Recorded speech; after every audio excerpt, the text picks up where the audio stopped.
Welcome to The Winner's Voice, where timeless books inspire powerful minds and lasting success. Today, we begin Value of Money by B.M. Anderson. This is Part 7. Let's begin. Chapter 22. The Functions of Money and the Value of Money. In preceding chapters, I have spoken of the money service as a source of additional value of money under certain conditions. Before money can function as money at all, it must have value from some non-monetary source. But, given this prior value, money performs valuable services. These valuable services, in certain cases, add to the value of money. Moreover, the fact that money, when made of a metal used in the arts, lessens the amount available for use in the arts, raises the marginal value of that metal there, and consequently raises its value in monetary form as well. It is now necessary to analyze the money service, and to see in precisely what ways it does affect the value of money. And first, we must notice that the money service is not simple, but compound, that in fact there are several services of money, in many ways distinct from one another, that not all money can perform all of these services, that most of them may be performed by things other than money, that these services are not all equally important as sources of the value of money, and that the same service varies, from time to time and from place to place, in its significance from this angle, and finally, that one of these services which is of the greatest social importance, namely, the common measure of values function, does not add to the value of money at all. I shall not now undertake a history of theories of the functions of money. Many of the points which follow are common property of many writers. The nature of some functions has been more clearly explained than that of others. I have not found in the literature of the subject any very clear statements, moreover, as to the relations of different functions to the value of money. I shall try in what follows, by a series of hypothetical cases, to isolate each function of money, as far as may be, and shall try, by varying my hypotheses, to indicate variations in the influence of the different functions on the value of money. The functions of money have been variously described and named. The following list seems most satisfactory to me. 1. Common measure of values, standard of value. 2. Medium of exchange. 3. Legal tender for debts, Zahlungs, or Solutionsmittel. 4. Standard of deferred payments. 5. Reserve for credit instruments, including reserve for government paper money. 6. Store of value. 7. Bearer of options. The common measure of value function rests in the intellectual needs of man. It grows out of the necessity for calculation, for bookkeeping, for understanding what is going on. Any object of value may be used to measure the value of anything else, just as any object of weight, say an irregular mass of iron, may be put in the balance against some other object, and the relation between the absolute weights of the two objects thus more or less definitely ascertained. But it helps little, in getting at the aggregate weight of a collection of objects, to know that A among them is heavier than B, while D is lighter than F. To get a knowledge of the situation adequate for quantitative manipulation, it is best to compare all of the objects with some one object, chosen as the standard of weight, or common measure of weights. Thought is thus immensely simplified. If we may imagine the calculations of a dealer in a rural region, where no common measure of values is used, it will help to make clear the nature of this function. Let us suppose that he deals in nails, wire, cotton cloth, eggs, butter, hams, sugar, and moonshine whiskey, and that his customers also make and use most of these things, using him as a central clearinghouse in their rude division of labor. Without a common measure of values, it is necessary for him to keep in mind the price of every commodity in terms of every other commodity. If there are 12 commodities, this means 66 ratios which he must remember, according to the formula for permutations and combinations. In general, in such a situation, there would be the following ratios: N1 plus N2 plus N3 plus N1. Let him choose, however, one of his commodities, say eggs, as the common measure of values, and he needs to bear in mind only 11 prices, namely, the prices of each of the other 11 articles in eggs. Thinking is immensely simplified. In general, with a common measure of values, dealers need bear in mind only N1 prices. Suppose that at the end of the day, after considerable trading, our dealer finds the following changes in his stock.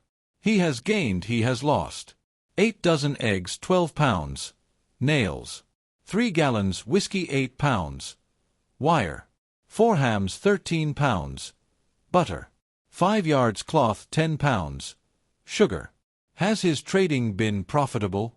How can he tell? Reduce all the items in both columns to their equivalents in eggs, however, and the answer is very easy. No complicated business is possible without this common measure and common language of values. Be it noted that this common measure of values does not necessarily involve the use of a medium of exchange. The practice of thinking in a common measure is what is involved. If the article chosen be eggs, which all are accustomed to use, the service of a common measure might easily be performed without the practice of indirect exchange, assuming that other physical difficulties of barter to which I shall shortly refer were absent. Indeed, as I have pointed out in the chapter on barter in Part 2, a great deal of barter goes on in modern life, made very much easier by the fact that we have a common language of values, a common measure of values. For the easy working of the system, it is important that the common measure of value be an article with whose value the group is well acquainted. The frequent testing of this value in actual exchanges vastly facilitates this. But actual exchange is not necessary for the performance of the measure of value function. We have cases where the measure of values and the medium of exchange are different. Thus, in the Homeric poems, we find indications that cattle served as a measure of values, even though payments were made in gold. The Virginians commonly thought in pounds, shillings, and pence, even when using tobacco as a medium of exchange. The need for a common measure of values would manifest itself in any complex socialistic society, even though exchange were largely dispensed with. No systematic plans for utilizing the resources of such a society would be possible, no bookkeeping would be possible, without some such device. For this function, I prefer the term common measure of values to the term often used instead, standard of values.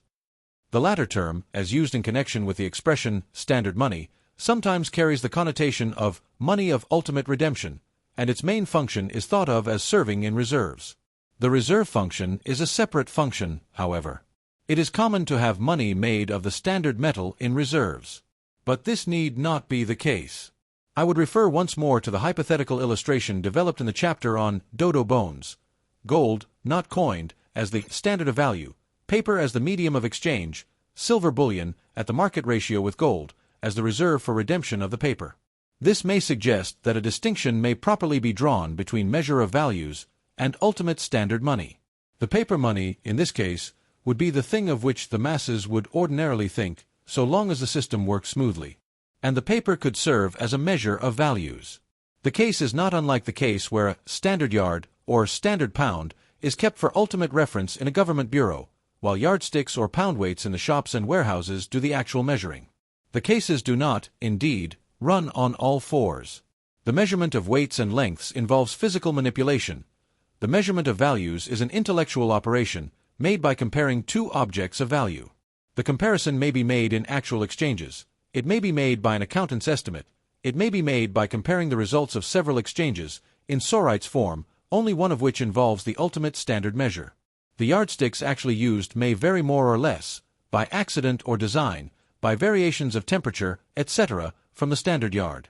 The paper dollars, under a smooth working of the system described, would be held closely to the ultimate standard, and would, in any case, not vary as compared with one another at the same time and place. When the medium of exchange diverges in value from the ultimate standard, as in the case of the American greenbacks during the period from 1862 to 1879, we have, sometimes, shifting relations among the functions. The greenbacks were the measure of value most commonly in use. They were legal tender for debts, except where gold was specified in the contract. They were commonly the standard of deferred payments. To a considerable extent, however, gold was used in reserves, and even as a medium of exchange. People thought in both standards. And finally, gold remained an ultimate standard to which the greenbacks were referred, and by which variations in their value were measured. The terms primary standard, gold, and secondary standard, greenbacks, have been employed to aid in straightening out this confusion.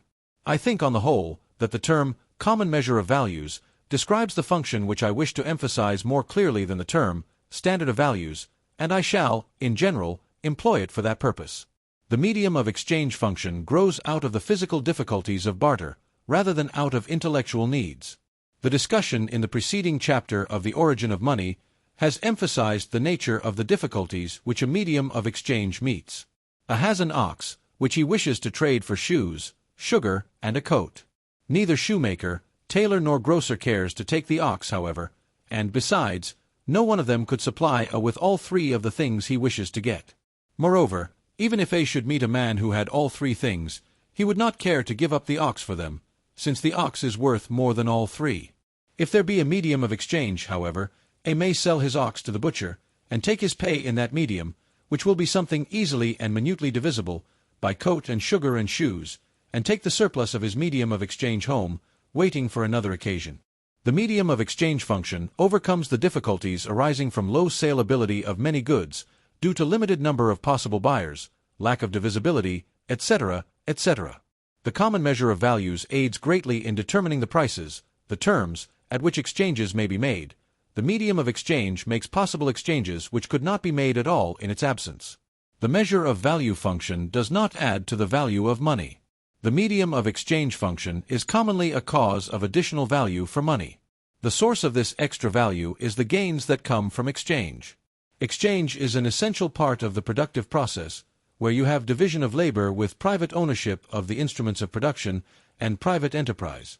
Values may be created by changing the forms, the time, the place, or the ownership of goods. All these operations are necessary in an economic system like our own.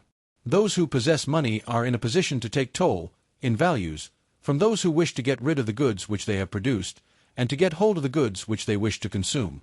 The holders of money do this by means of the money, and under the laws of economic imputation, these gains are attributed to the money itself, first in the form of a rental value, and sometimes, under conditions later to be discussed, as increments to capital value.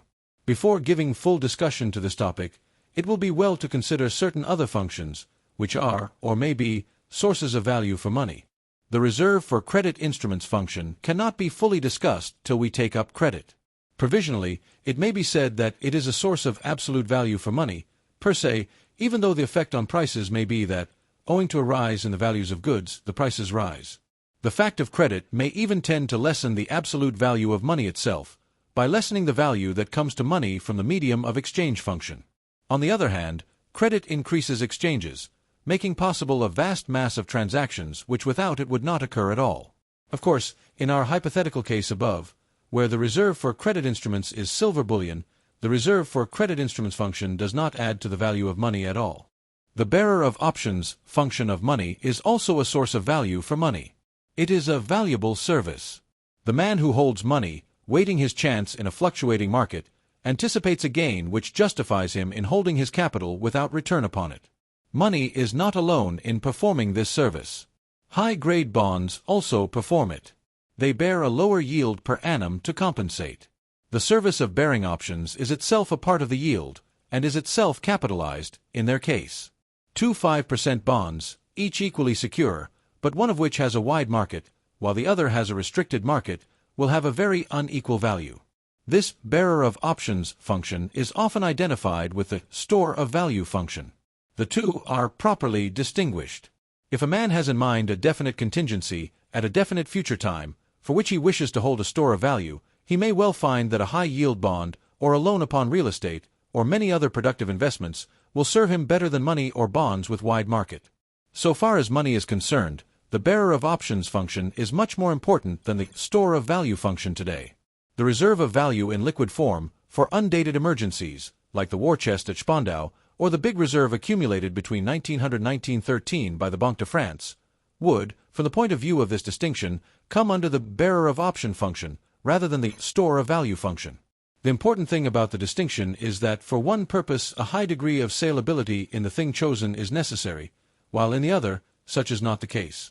The most common case of the bearer of options function arises when men hold money, liquid securities of low yield and stable value, short loans, call loans, or bank deposits, waiting for special opportunities in the market.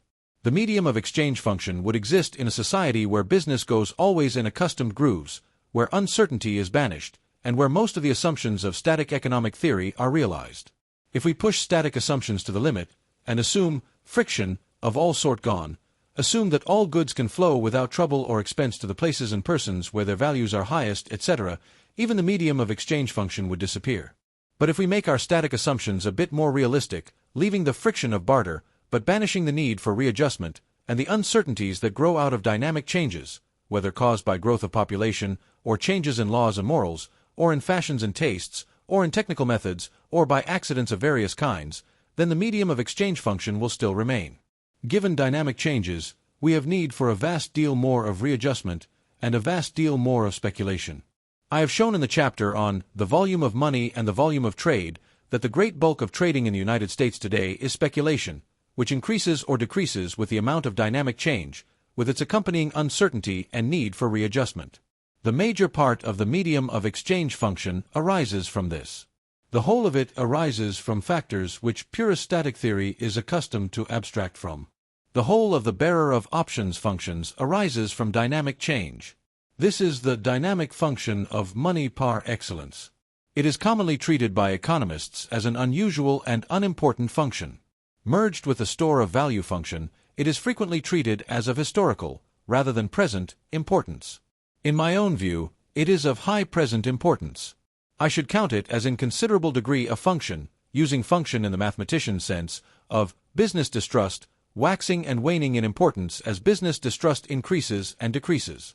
In past ages, this function was primarily concerned with consumption, money, and other goods being held, at the loss of interest, as a safeguard against personal danger and as a means of subsistence in emergency.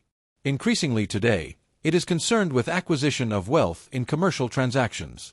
When war and domestic violence were the main cause of social disturbance, the consumption aspect was most prominent. That aspect came strongly to the fore at the outbreak of the present war. The heavy selling of securities, which closed the bourses of the world, grew out of men's efforts to get money and bank credit as a bearer of options for the old reasons. The old reasons explain in large measure the accumulation of gold by the Banque de France and by the German government, referred to above.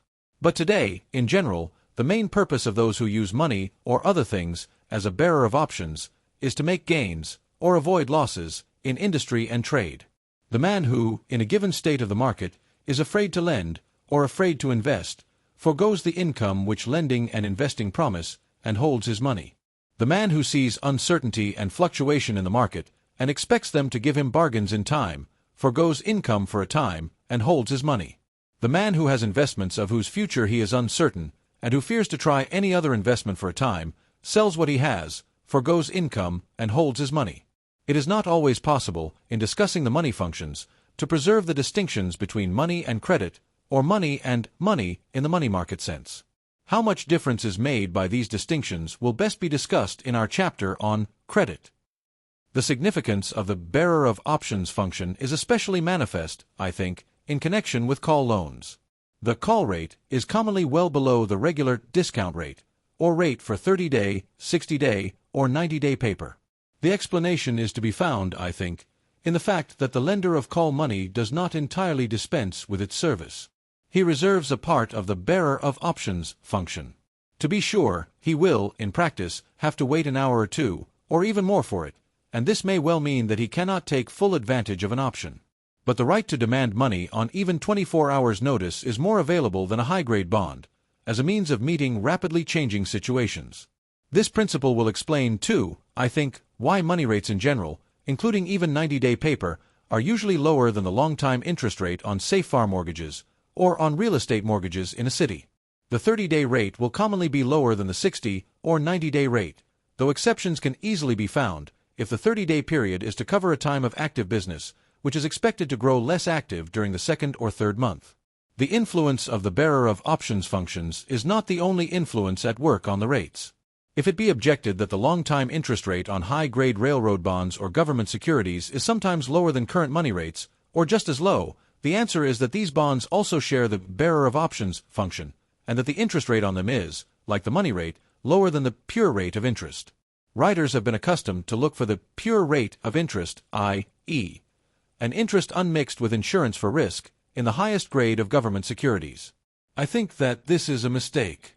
I think that the pure rate should be sought in long-time loans, of assured safety, which lack a general market.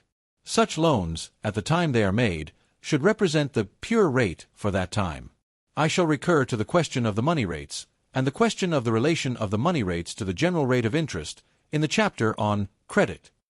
For the present, I would call attention to the interesting case of Austria, where the money rates are normally very low, because the volume of commerce and speculation is small, and the volume of banking capital, politically fostered, is large, and where, on the other hand, the general rate of interest on long-time loans is high, owing to the scarcity of capital in industry and agriculture, as distinguished from commerce.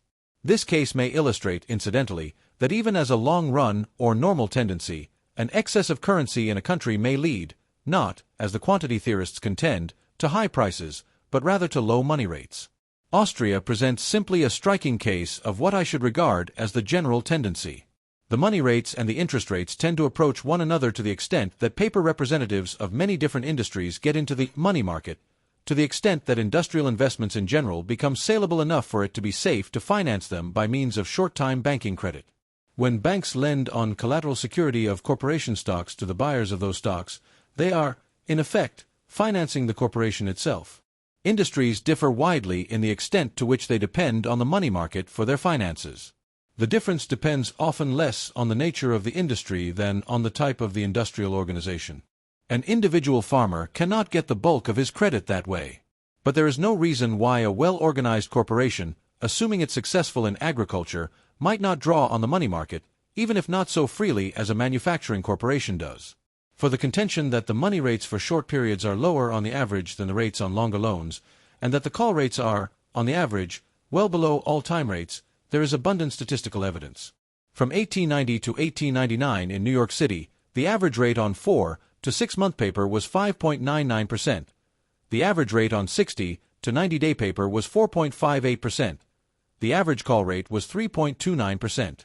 In the same city, for the period from 1900 to 1909, the averages were 4 to 6 month paper, 5.61%, 60 to 90-day paper, 4.78%, call rate, 4.05%. This last figure for call loans represents an average of quotations at the money post at the stock exchange. While normally the call rates are well below this, occasional high figures, like those in 1907, pull this average up. The high rates at the money post, however, are not always representative. Banks frequently do not charge their regular customers as much as the quoted rates. Even more detailed evidence for our thesis is to be found in W. A. Scott's investigation of New York money rates for the period 1896 to 1906. He studies two sets of quotations for call loans, those at the stock exchange money post and those at the banks and trust companies, 7 sets of quotations, 5 of which appear regularly under the head of time loans, namely 30-, 60-, 90-day, and 4-, 5-, 6-, and 7-month, and 3 under the head of commercial paper, namely double name choice 60 to 90 days, and 2 varieties of single name paper. He finds a clear tendency for the rate to vary with the length of the loan, although noting many exceptions. The difference between these quotations rarely exceeds 0.5%, and the general rule seems to be that the influence of time in raising the rate grows less as the length of the loan increases. For example, there is apt to be a greater difference between the quotations of 60 and 90-day paper than between 90-day and 4 months. Likewise, there is a greater difference between 90-day and 4 months than between 4 months and 5 months paper. The call rate, though much more variable than all time rates, and sometimes high above them, is, on the average, well below them. For the period 1901 to 2006, the averages are call loans 3.3%, time loans 4.5%. The declining influence of differences in time as the length of the loans increases is what our theory would require. If the bearer of options functions of short loans is the explanation of the lower rate on them, it is a factor which would count for less and less as the length of the loan increases. A month's difference is all-important when the month involved is proximate, say the difference between 10 and 40 days. But it is of virtually no importance, from the standpoint of the man who wishes to meet sudden and indeterminate emergencies, whether the note he holds matures in 11 months or 12 months. The difference between a 1-year loan and a 5-year loan might, on the other hand, still be important from the angle of bearing options. The factor should cease to have any meaning at all, or at least any appreciable meaning, when the difference is between, say, 20 and 25 years. I have no statistical evidence that the 1-year loan can normally expect a lower rate than the 5-year loan. At times, short-time financing may be even more expensive than long-time financing. But such study as I have given to quotations of short-term notes of corporations, as compared with the longer-term bonds of the same corporations, would leave the distinct impression that short-term notes fare better in the security market and yield less return. A complication arises, here, of course, that the short-term note may often lack the safety which a first mortgage bond of the same corporation would have. The legal tender for debts function calls for a brief discussion. Whatever gives legal quittance from contract obligation, or from legal obligation as for taxes, performs this function. Legal tender money, in the strict sense, is not alone in performing this function. Usually a government will by law or administrative practice with the force of law, bind itself to accept forms of money which it will not compel other creditors to accept. Thus, silver certificates, without being legal tender, are a means of legal quittance from obligations to the federal government. Sometimes governments will receive only gold at the customs house.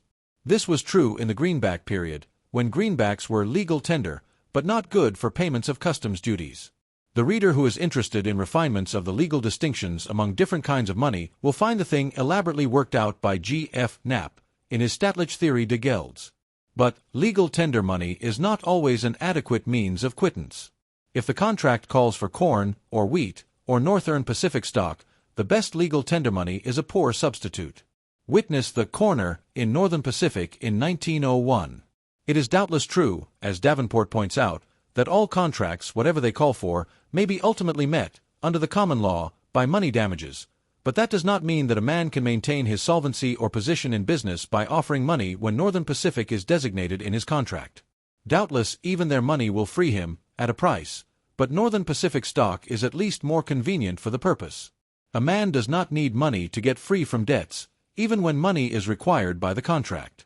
He can turn in whatever he has in an assignment for the benefit of his creditors, and get free via the bankruptcy court. In other words, the legal tender function of money, while it does distinguish money from other goods as a matter of degree, does not erect an absolute difference of kind. Under a smoothly working monetary system, where all forms of money are kept at a parity by constant and ready redemption, and where people have no doubt that this redemption will occur, the legal tender quality which attaches to part of the money is a matter of no consequence. It adds nothing to the value of the money. In times of stress, the legal tender quality may be a source of a considerable temporary value. This is especially likely to be true of an inconvertible money. The legal tender quality of the greenbacks led to a very considerable fall in the gold premium in the Panic of 1873. I have mentioned this point in the chapter on dodo bones, where part of this discussion has been anticipated. In general, the legal tender quality may be recognized as a factor in sustaining the value of money, if as a consequence of this quality men take the money when they would not otherwise take it, or take it on terms which they would otherwise not agree to. Where, however, the money is money which they are glad to get in any case, the legal tender quality is a matter of supererogation. The standard of deferred payments function, as distinguished from the legal tender function and the medium of exchange function, does not add to the value of money. Of course, if the standard of deferred payments is actually used in making the deferred payment, then it finally becomes assimilated to the other two functions. But it is quite possible to divorce them completely. Suppose, for example, that the standard named in a contract in the greenback period was gold, but that payment was made in greenbacks at the market ratio. Or, suppose that the standard of deferred payments should be a composite of commodities, the tabular standard, with the understanding that the index number on the day of payment should determine the amount of money to be paid. In neither of these cases does the standard of deferred payments function supply any reason for an increase in the value of the thing which serves as the standard. In general, the standard of deferred payments and the measure of value functions do not, per se, add to the value of money. The legal tender function may or may not do so. The medium of exchange function, the store of value function, the reserve for credit function, and the bearer of options function normally do occasion an added value which is to be attributed to money, either as a capital increment or as a rental. The question remains, however, as to the relation of the rental value and the capital value of money. This question is not easy to answer. As I have already shown, in the chapter on capitalization and elsewhere, various complications present themselves in the case of money. 1.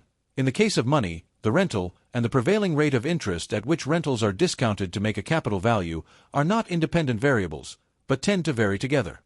Thus, whereas increased rentals would in the case of most income bearers tend to give a higher capital value, this is offset, in the case of money, by the fact that rentals are subject to a higher discount. 2. In the case of income bearers generally, the magnitude of the income, or rental, is causally prior to the capital value.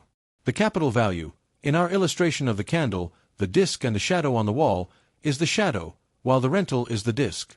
This is the general relation insisted upon by the Bohm-Barak-Fetter-Fisher line of capital and interest theory. Productivity theories of capital have been criticized on the ground that capital value is not productive, that only concrete capital instruments are productive, and that they produce not value, but goods, that these goods receive value from the market, which is reflected back, but discounted, to the capital instruments which produce them, so that, in value causation, the line of causation is precisely the reverse of the line of technological causation. Capital instruments produce consumption goods, but the value of the consumption goods is the cause of the value of the capital instruments. In the case of money, however, this is not true. It is the value of the money, the capital value, which does the work that makes a rental value. The value of the money is a precondition of the money function. So far as money is concerned, both productivity theories and use theories seem vindicated. There is a use, an enduring use, in addition to the uses. 3. The capitalization theory, as hitherto formulated, assumes money and a value of money. It is a part of the general body of price theory for which this assumption has been shown to be needed. With reference to the second, at least of these points, however, it has been shown that money is not unique. Diamonds, and all other goods which have as part of their function the conspicuous display of wealth, likewise perform this function because they have value. This gives them an additional value. Diamonds are bought for this purpose, when they would not otherwise be bought, or when they would not otherwise be bought in such quantity. This additional value makes diamonds still more effective as a means of displaying wealth, with a further increment in their value, etc. We seem here to have an endless and vicious circle in value causation, the value mounting indefinitely, building upon itself, a sort of pyramiding process. But the limitation comes from several angles. In the first place, as diamonds rise in value, from whatever cause, a smaller and smaller number of diamonds is required to display a given amount of wealth. The increase in the value makes each diamond so much more effective for the purpose in hand that it tends to cut under the cause of the increase. These two tendencies come into some sort of equilibrium. I suppose that by making strict enough assumptions and limiting the problem rigidly, it would be possible for the mathematician to work out a formula for this equilibrium, letting the increment in value grow feebler with each rebound, till at last it is dissipated in infinitesimals. In the second place, diamonds are not alone in performing this service. They must compete with other precious stones, with the precious metals, with limousines and Turkish rugs, with servants and livery, with houses and lots in restricted neighborhoods, with opera boxes and memberships in clubs which confer prestige, with a very wide range of goods, for the detailed discussion of which I would refer again to Veblen's theory of the leisure class. The differential advantage of diamonds, when it is borne in mind that the conspicuous display of wealth is not the only purpose, as a rule, for which any of these things are bought, that the concrete diamond, or other good bought, is a bundle of valuable services, of which the displaying of wealth is only one, is not necessarily very great. For many people, other forms of wealth do better. And, as a rule, diamonds would not perform that service satisfactorily alone. A large number of diamonds, without proper setting, in clothing, servants, house, opera box, etc., would excite ridicule and fail in their purpose of gaining social prestige. They must be part of a complex of goods of the same sort to accomplish their purpose. Now it is the differential advantage of diamonds which makes possible the extra value in this use. If all wealth were equally serviceable in conspicuous display, if cattle and barns and shares in a coal mine or slaughterhouse or glue factory could display themselves as well as diamonds can, and if possession of these things conferred prestige as much as possession of diamonds does, this differential advantage of diamonds would disappear, and with it all extra value from that cause. Diamonds are members of a class of goods, a restricted, but still large class, which possess this advantage. We may apply the old Ricardian rent analysis here, arranging goods in a series from the standpoint of their capacity to perform this additional service. Bread would, for the purpose in hand, be a no-rent good. Ford automobiles are probably nearly no-rent goods now. That the differential factor is a cause of value in land, as the Ricardian doctrine seems to hold, is not, I think, true. If all land were of equal quality and of equal accessibility to the market, all land would still bear a rent, if it produced goods which had value, and if the land were sufficiently restricted in quantity. But here is a case where the differential factor is an actual cause of value. If all wealth were equally effective in displaying itself, no form of wealth could gain in value as a means of display. This proposition calls for one important qualification: the fact that wealth, in general, confers prestige is, undoubtedly, a source of stimulus in wealth creation and acquisition, and a big source of the value of total wealth. It is probable, however, that it is so great a stimulus to production that it defeats itself so far as the values of units of goods are concerned. It stimulates production, which reduces the marginal values that arise from other causes. Thus, while a source of additional value to the aggregate of wealth, it probably reduces the values of given items. I have dwelt at length on the case of diamonds, because principles applying there will give us important clues to the case of the value of money. Money, by being valuable, is so far equipped to perform the money service. But its differential advantage over other valuable things comes from its superior saleability. Its original value comes from non-monetary causes, and has been sufficiently explained in the chapter on dodo bones, and in the chapter on the origin of money. The extra value which comes from the money functions rests chiefly in its superior saleability. Saleability is itself a cause of additional value. But here again we may arrange goods in a series, starting with the least saleable and ending in money. Money has an advantage, but its advantage is not absolute. Under a system of free coinage, gold bullion is virtually on a par with coin, and even without free coinage, bullion is for many purposes as good, and for foreign exchange may be better. Modern credit, moreover, as has been indicated before, tends to add to the saleability of all goods, and so to lessen the differential advantage of money. Here, again we may see the principle that the extra value that comes from the differential advantage tends to limit itself. As the money use adds to the value of money, a smaller amount of money is required to do the money work, and hence the source of the increment of value is cut under. This principle will partly explain why the rental of money cannot be capitalized in the same way that the rental of land can be. Increasing the capital value of land is not the same as increasing the productive power of land. But increasing the capital value of money does mean an addition to the power of a dollar to do money work. It tends, moreover, to lessen the work that there is for money to do, both by reducing the total amount of trading and by increasing the incentive to the use of substitutes for money. Only a part of the value of the services of money, thus, can be added to the capital value of money. There is a further point which is important, as differentiating money from diamonds. Much more of the value of the services resting on the value of diamonds can be added to the capital value of the diamonds than is the case with money. The reason is that diamonds may give forth a continuous flow, in the same hands, of the service of conspicuous display of wealth. Money, however, can perform most of its services for a given owner only once. For a given owner, it can serve only once as a medium of exchange. For one owner, it can serve only once as legal tender for debts. It can serve indefinitely as a store of value, or as bearer of options. In these cases, however, the relation between value of service and capital value does work out in accordance with the capitalization theory. The money thus held brings in no money income. It is held thus only if the services which it performs are equivalent to the income which would come if it were alienated, and something which would bring in a money income were purchased in its place. Money may have added to its capital value the value that is created by one marginal exchange, but the whole series of values which a dollar may create in exchanges cannot be capitalized, if only because the same owner cannot get them all. This holds strictly true only so long as no credit arrangements exist. If loans of money can be made, then the lender can take toll on successive exchanges and get an income which may be capitalized in part, subject to the limitation already discussed, that increasing capital value of money cuts into the rental, and so, in large measure, destroys its own source. Where money is not freely coined, there may be an increment, growing out of the capitalization of the money services, in the value of the coin. The coin may be worth more than the uncoined bullion. This need not be true. If the amount of money work to be done is not increasing, it will not be true, unless the value of the bullion declines, and need not be true then. But an agio on coined over uncoined metal is quite possible, and has frequently occurred. Such an agio has limits, however. In the first place, the bullion may be used as a substitute for coin, so lessening the amount of work there is for coin to do, and lessening the source of the agio. Bullion would tend to rise in value from being thus employed, and coined money would lose in value from a reduction in the services it performed.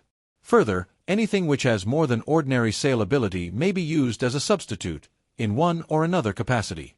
Again, the agio, if it appeared in a country where men are accustomed to thinking about money, might well arouse distrust, lessen the scope of the coin still further, and so cut into its own source.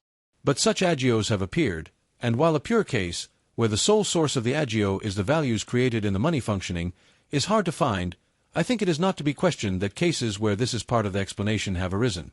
I should be disposed to find part of the explanation of the rise of the rupee in India after the closing of the mints in 1893 in this factor.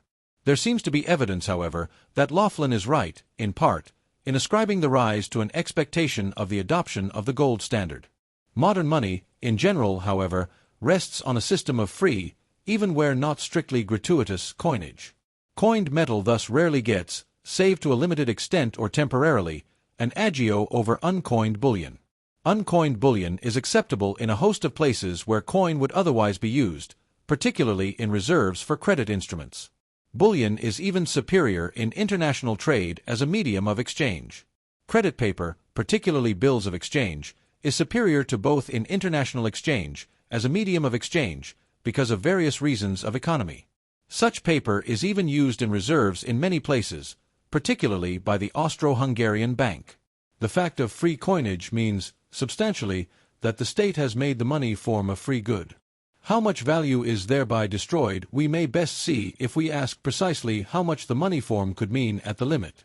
Initially, the money form means simply the certification of weight and fineness by a trusted authority. It saves, therefore, the delay and expense of testing the weight and fineness by assay, etc. It saves the trouble and delay of subdivision of a formless metal. It averts many difficulties. For small retail transactions, indeed for retail transactions in general, the conveniences of coined over uncoined metal are very great. Small transactions do not justify the trouble and expense of assaying and weighing and subdividing gold. In a country, therefore, where the bulk of the money work is in effecting small transactions, we might expect a considerable agio for coined over uncoined metal.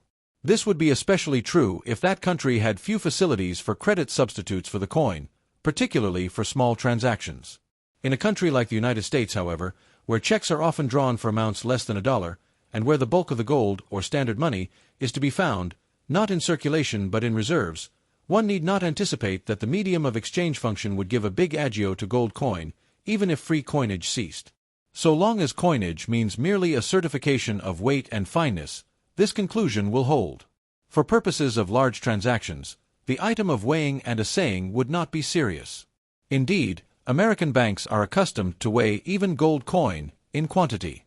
It goes by weight, rather than by tale, and if lightweight, it counts for less than its nominal value. The writer knows a bank which has a considerable store of lightweight gold coin that has been in its vaults for over 20 years. Such coin may be counted at par in reports by the bank to the government. It might be paid out through the window to customers, who would not weigh it, in case of a run on the bank. But it cannot be used in dealings with other banks without loss. Does the legal tender aspect of coin count for more? Under a smoothly working system of free coinage, where, moreover, all forms of money are kept at a parity by ready redemption, we have seen that the legal tender feature makes no difference. Would it make a difference where coinage is restricted? If we assume that the use of checks for small payments and the use of bullion in reserves, in a given case, prevents the existence of an agio growing out of the other functions of money, I think it clear that the legal tender feature alone will not create one. But suppose that there is an agio from other causes, will not the legal tender aspect of money tend to increase it? Will not men demand coin, which bears an agio, rather than bullion, when they have the right to demand either? And will not the agio then, in a way, grow out of itself, a bigger agio appearing, because an agio has already appeared? It does not seem to me that this need follow. If there be an agio, then creditors will demand either coin or bullion on a different basis from coin. But so long as they get the benefit of the agio, either in the form of coin or of a larger amount of bullion, particular circumstances, rather than a general rule, will determine which they will demand. The banker might well prefer bullion. The international banker would prefer bullion. The man who wishes money for retail transactions will take coin. Men will use the legal tender quality of money as a means of getting the benefit of what agio there is, though contract right, where the contract calls for coin, would accomplish all that a legal tender law would accomplish, but whether they take 23.22 grains of coin gold or 25.5 grains of gold bullion will depend on which they prefer in the circumstances. I do not see that the legal tender feature adds anything to the case of restricted coinage that it does not add to the case of free coinage. In either case, There will be temporary emergencies, when panics arise, when legal tender money gets an agio over any possible substitute. Solvency may depend on it. This might arise under free coinage, if the panic were acute, and if settlements had to be made immediately. But as long as there is time for men to work things out, I should not expect the legal tender feature, per se, to add to the agio of coined metal even under restricted coinage. In general, the possibility of an agio for coined metal under restricted coinage rests on the extent to which coin has a unique function. Insofar as substitution is possible, there is no room for an agio. For many purposes, bullion may be substituted. To the extent that credit is developed and is flexible, various other substitutes are possible. To the extent that barter can be used, still other substitutes are possible. Among an ignorant people, little accustomed to developing new expedients, having an economic life that is not flexible, having an economy based on petty economic units, having little development of credit, accustomed to the use of money in most transactions, money might well be, in many connections, highly important if not indispensable.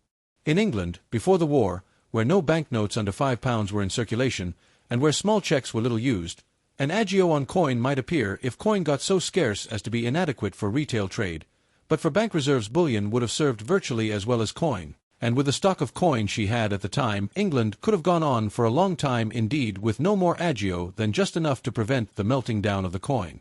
In the United States, where checks can be used for very small transactions, and where a high percentage, very conservatively estimated by Kinley at from 50 to 60% of retail business is done with checks, the agio on coins of $1 or over growing out of retail trade might be expected to be very slight. On the other hand, the legal requirements for reserves in specified types of money might, in time, lead to some agio. I do not think that the reserve function in England would ever do so. If we could combine our use of checks in retail trade with England's absence of legal reserve requirements, I should think that the agio would have little chance indeed of growing great.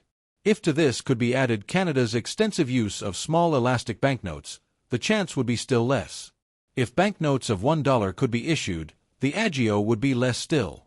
It is in the case of coins of very small denomination that the agio might appear most readily. Such coins, if limited in amount, and if given the usual restricted legal tender, do not need redemption to circulate at face value, even when made of baser metals. It is quite thinkable that such coins should, even when redeemable, circulate at an agio over the redemption money. In small retail transactions, the need for money to do business is most imperative. Even here, however, there is large flexibility. The present writer, during the period of money stringency in the panic of 1907, made much larger use of checks in very small payments than was his usual practice, and the same was true of various of his acquaintances. I think that the quantity theorist, with his doctrine of an unlimited agio through the restriction of coinage proportionate to the restriction, is best understood if we say that he has taken an exaggerated estimate of the imperativeness of the need for formed money in the smallest retail transactions as typical of the whole situation.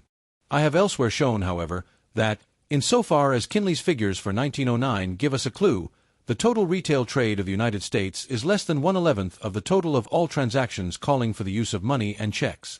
Of that total retail trade, the part in which money is actually used is, on Kinley's high estimate, between 40 and 50%, and the part in which money is imperative is much lower still. Small retail transactions do not give the type for the pecuniary transactions in the United States. They more nearly do so in India, and the possibility of agio is, doubtless, greater there. For our larger transactions, there is an almost indefinite possibility of substitutes for coined money if profits can be made by making the substitutions. Beating the agio would be a source of profits. I repeat what was said in the chapter on dodo bones, differentiating this doctrine of the agio from the quantity theory doctrine. 1. This doctrine presupposes value for the money article from some non-monetary source. It relates only to a differential portion of the value of money. 2. This doctrine denies the law of proportionality even for this differential portion. 3. This doctrine is concerned, not with the general level of prices, but with the absolute value of money measured in the ratio of coin to bullion. Under the system of free and gratuitous coinage, no agio of coined over uncoined bullion is possible. Where small brassage charges are made, as in France, or as in England, where the interest lost during the period of coinage is charged to the man who exchanges bullion for coin at the Bank of England, there may be an agio of this amount, though it often happens that this agio disappears, particularly in England.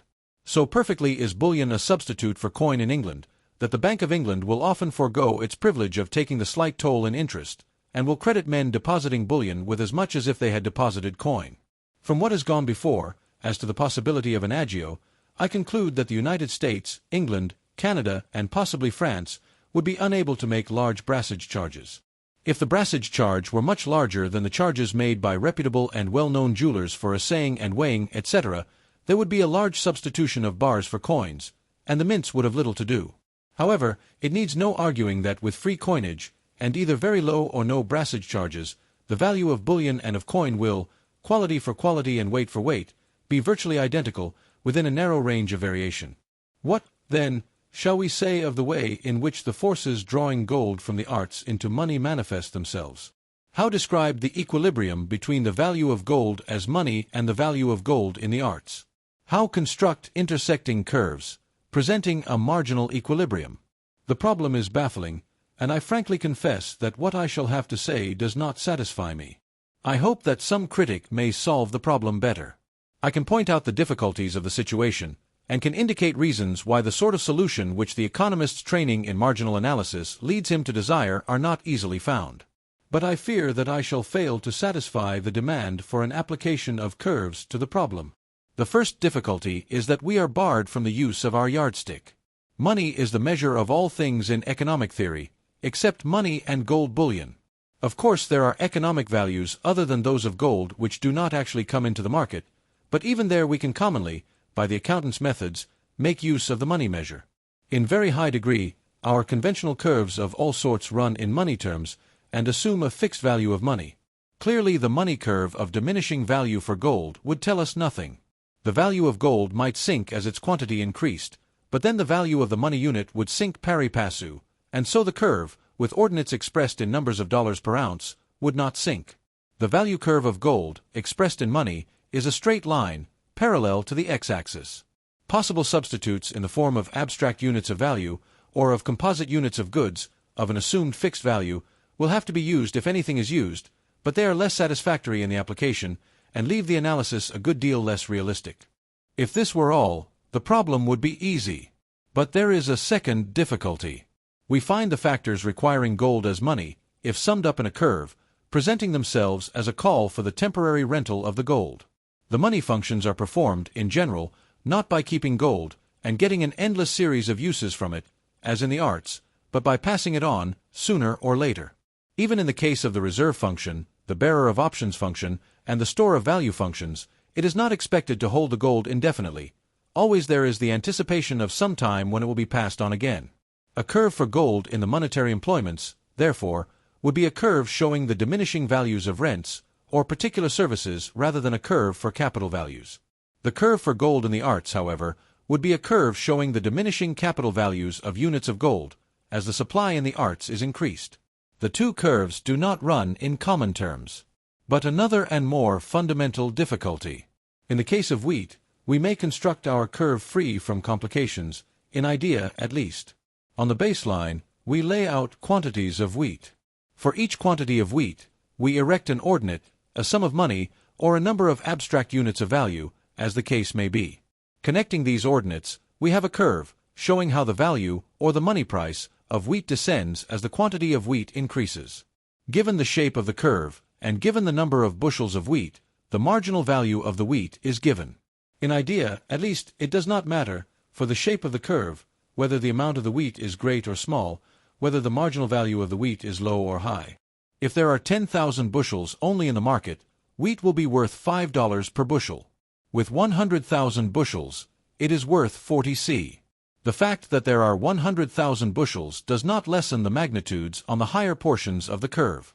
The nature of the services which wheat performs is not affected by its value. This is not true of gold, either in the arts or as money. In the arts, I have already shown that one function of gold is as a means of conspicuously displaying wealth. Gold is like diamonds in this. Because gold is a valuable, it gets an additional valuable service. This additional valuable service enhances its value.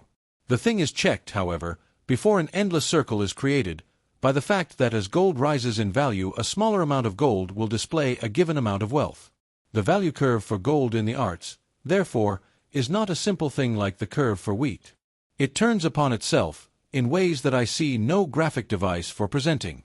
This is even truer for money. Men wish to have, when they seek money, a quantum of value in highly saleable form. The curve for the value of the services of money presupposes a fixed capital value of money. It is the capital value of money which does the money work. Given a value of money, and given the values of goods, we may see how much money is required to effect a given exchange or perform some other money service.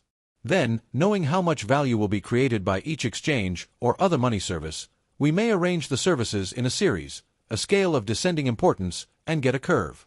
This curve is, in fact, the curve which presents itself in the money market. There we find a curve, running in terms of money itself, so much money for the use of money for such a length of time. But this is a curve of demand for money funds, rather than for gold as such. The supply that corresponds to this demand is not gold, but all manner of credit instruments, chiefly bank deposits, expressed in terms of gold. Such a curve is clearly not to be put into equilibrium with the value curve for gold in the arts. 1. Because it assumes a fixed value for money. 2. Because it is concerned with temporary rentals, and not capital values. And 3. Because the demand it expresses is not for the use of gold alone. We may get some aid in reducing these complexities to familiar terms if we employ the device of assuming an equilibrium between gold in money and gold in the arts, without trying to explain in quantitative terms how that equilibrium is arrived at, and then see what causes will lead that equilibrium to shift. In getting the laws of change, we may get closer to the causes of the phenomenon itself. The effort to reduce the thing to precise mathematical form requires a degree of simplification which seems to me likely to rob an answer of much significance.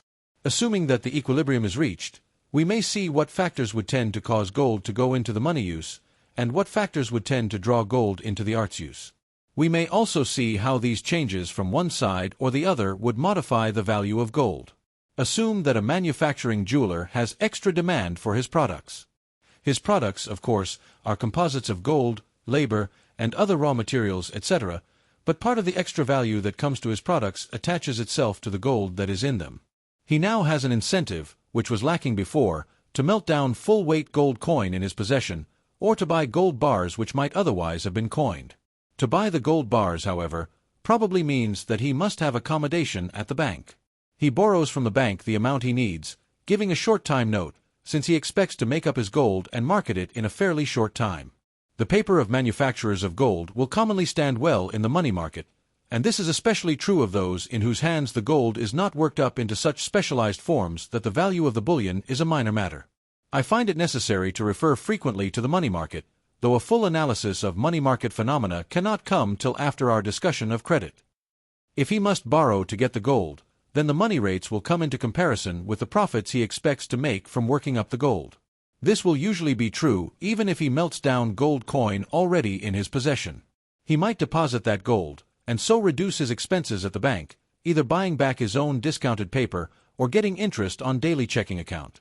If he has to borrow to get the gold, he may get it either by drawing gold from the bank directly, or by giving a check on the bank to a bullion dealer, which may ultimately lead to a diminution in the bank's supply of gold. However he gets the gold, there is bound to be some reaction, 1. On the bank's supply of gold, 2. On the supply of loanable funds in the money market, and hence, 3. On the money rates themselves. If he borrows from the money market, he affects the money rates directly, even though probably, in a given case, not noticeably. If he melts down coin, instead of depositing it, or paying it out to others who may ultimately deposit it, there tends also to be less gold in the bank's vaults. If he buys gold with his own funds in the bullion market, the supply of current bullion for which the banks also compete is reduced. In any of these cases, the banks have less gold than would otherwise be the case. The relation between gold reserves and the supply of money funds has been partly discussed already.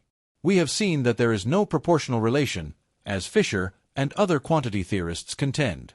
Loanable funds, on a given gold reserve, are highly elastic.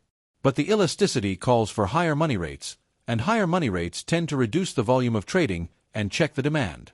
Borrowings from the money market by workers in gold, therefore, are much more significant than borrowings by other manufacturers or merchants, because the latter are content with credit devices, for the most part, while the workers in gold withdraw gold itself from the money market. It is, moreover, harder for the money market to resist extra demand from the jewelers than from many other interests. The assets of the jewelers, especially from those who do not work the gold up in highly specialized forms, are exceedingly liquid. Their paper, therefore, is exceptionally good in the discount market.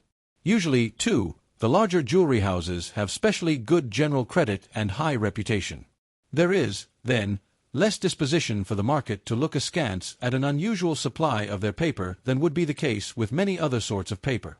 They tend to get about as low rates as anyone else in the market.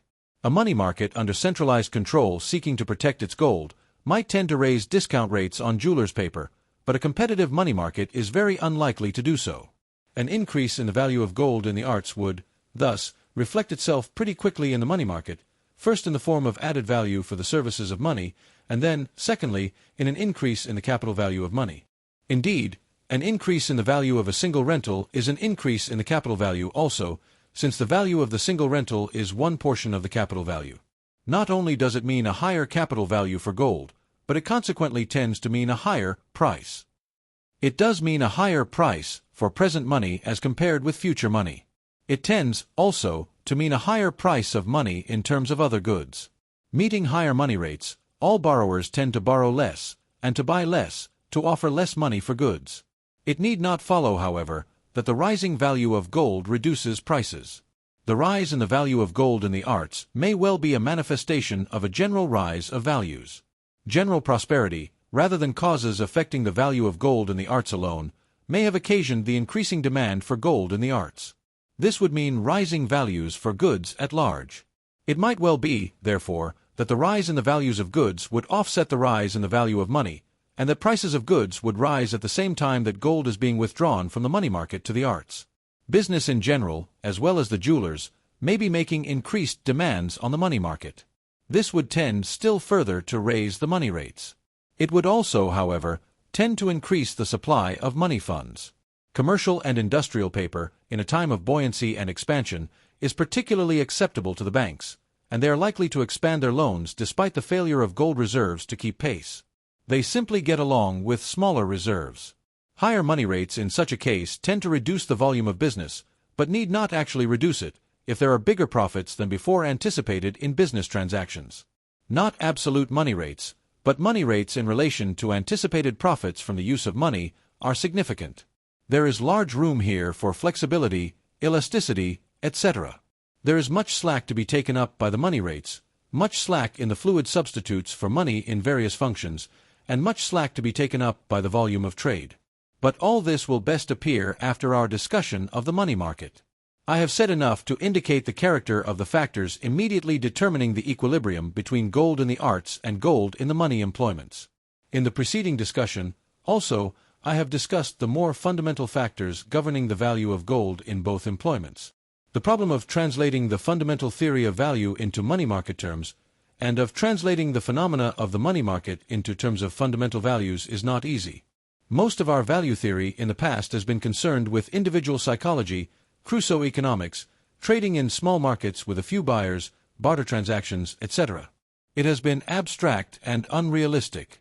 The practical students of the money market, who are immersed in the facts of modern money, have got little help from it, and have often been scornful of it. I hope to be able to contribute something to bringing the two methods of approach to common terms. They are correlative aspects of the same problem. Each gives highly important clues to the understanding of the other. Neither can be understood without some understanding of the other. A theory of value which cannot be applied in the money market, the stock exchange, and the great field of modern business generally, has small raison d'etre. In the next chapter one shall take up the problems of credit and the money market. Chapter 23. Credit. Analysis and description are much more important than definition. Definition at the beginning of a study is frequently a fetter, rather than an aid to thought.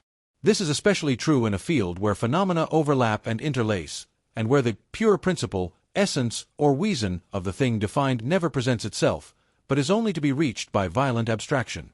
To pick out one element, as futurity, as marking off credit from other things would be an illustration of this. Or to take the notion of promise or contract obligation in connection with futurity is likewise to limit the field unduly, on the one hand, and to include things which do not belong there on the other. Thus, a contract whereby A is to build a house for B by the end of a year, receiving at that time, or in installments as the work proceeds, a sum of money is not a credit transaction. We have, however, promise, futurity, and a future payment of money all called for in the contract. On the other hand, if A sends B a telegraphic order for money, which B receives 3 minutes after the money is entrusted by A to the telegraph company, we have a credit transaction, with no element of futurity in it. Certainly there is less of futurity there than in the case where a laborer, working all day, is paid only at night for work done in the morning. Futurity enters into the values of all goods which are not destined for immediate consumption. Capital values of long-time goods are discounted present worths of future values. Contracts, promises, and beliefs in promises run through the whole range of economic life.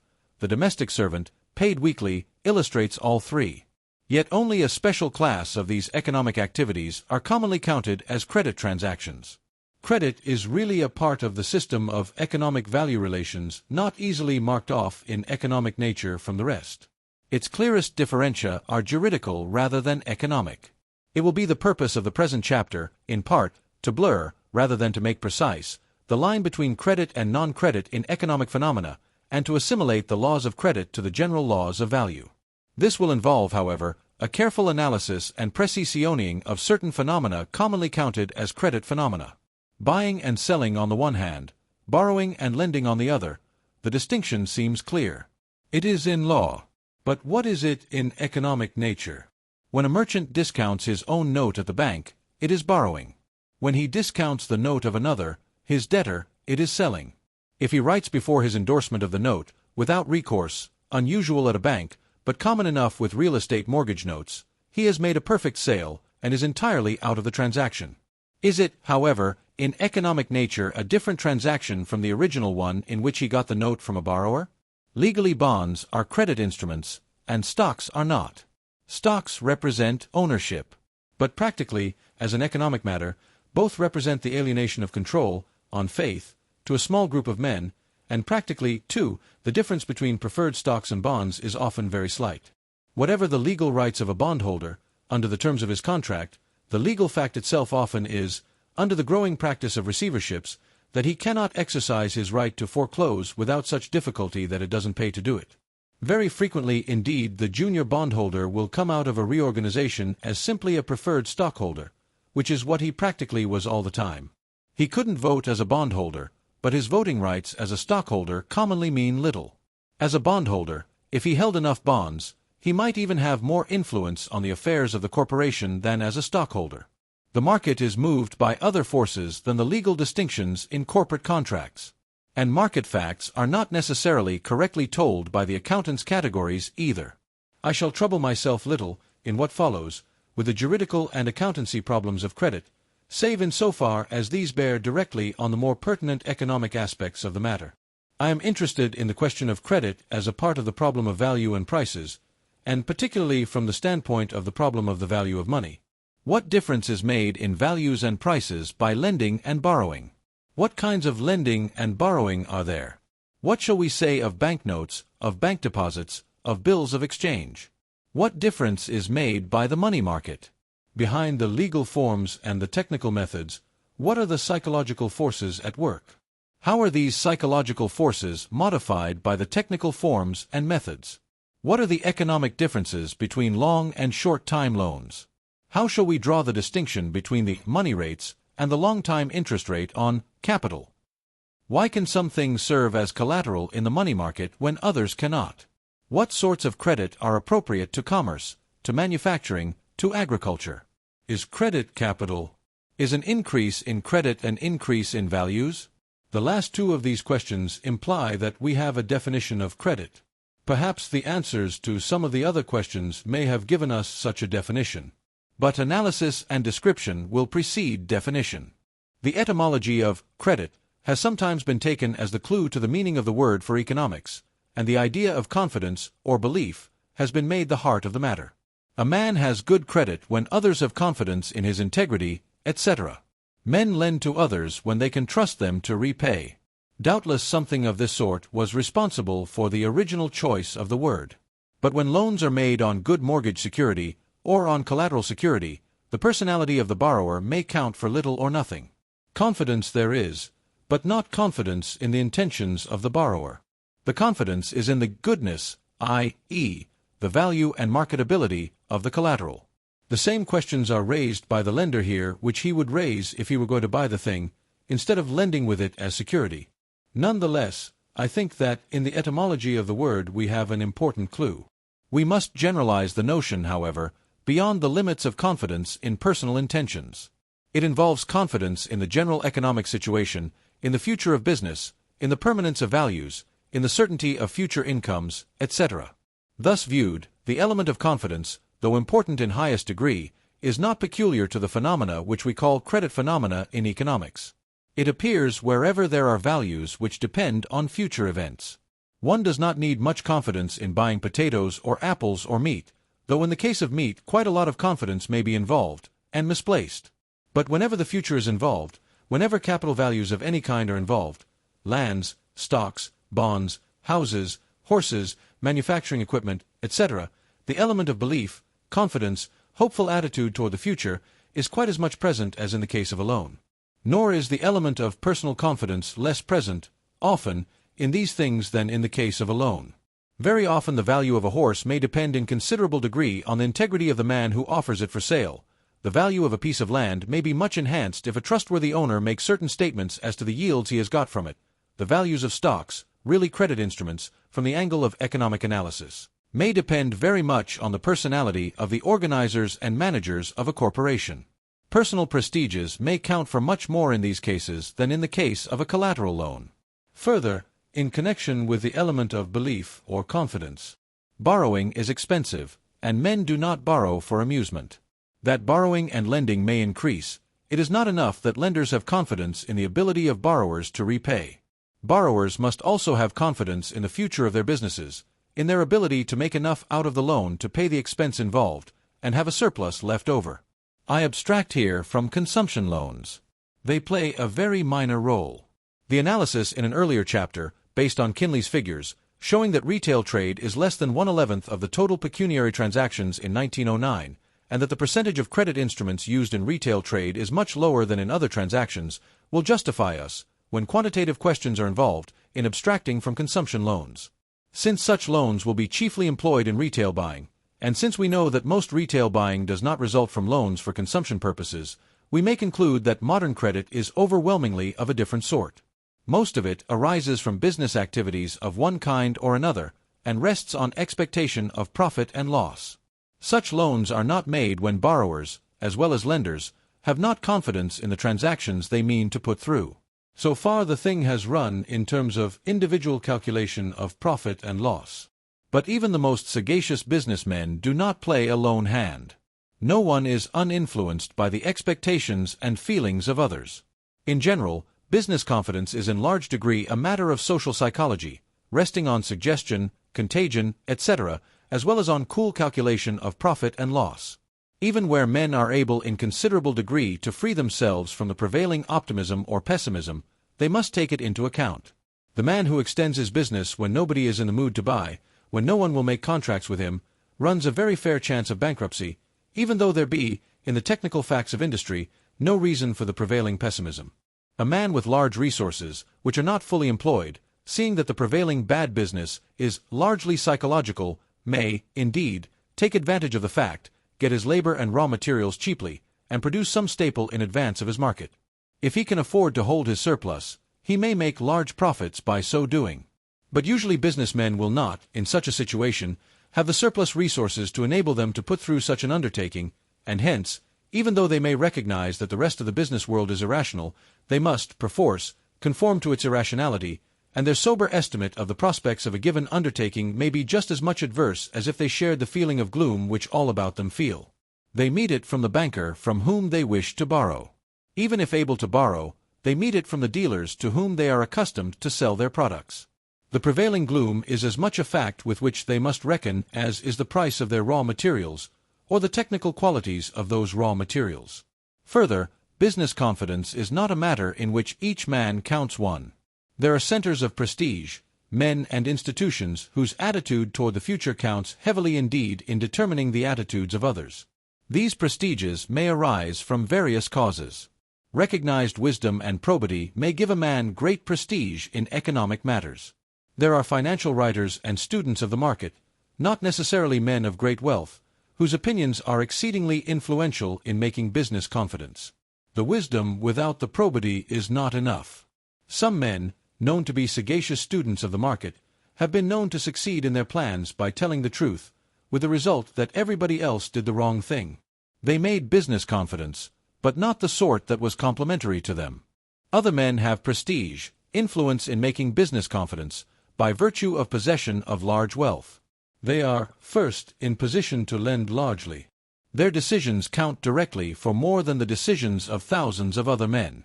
The very fact that they have confidence in the future, apart from anything else, means a tremendous increase in effective business confidence, which we are here concerned with.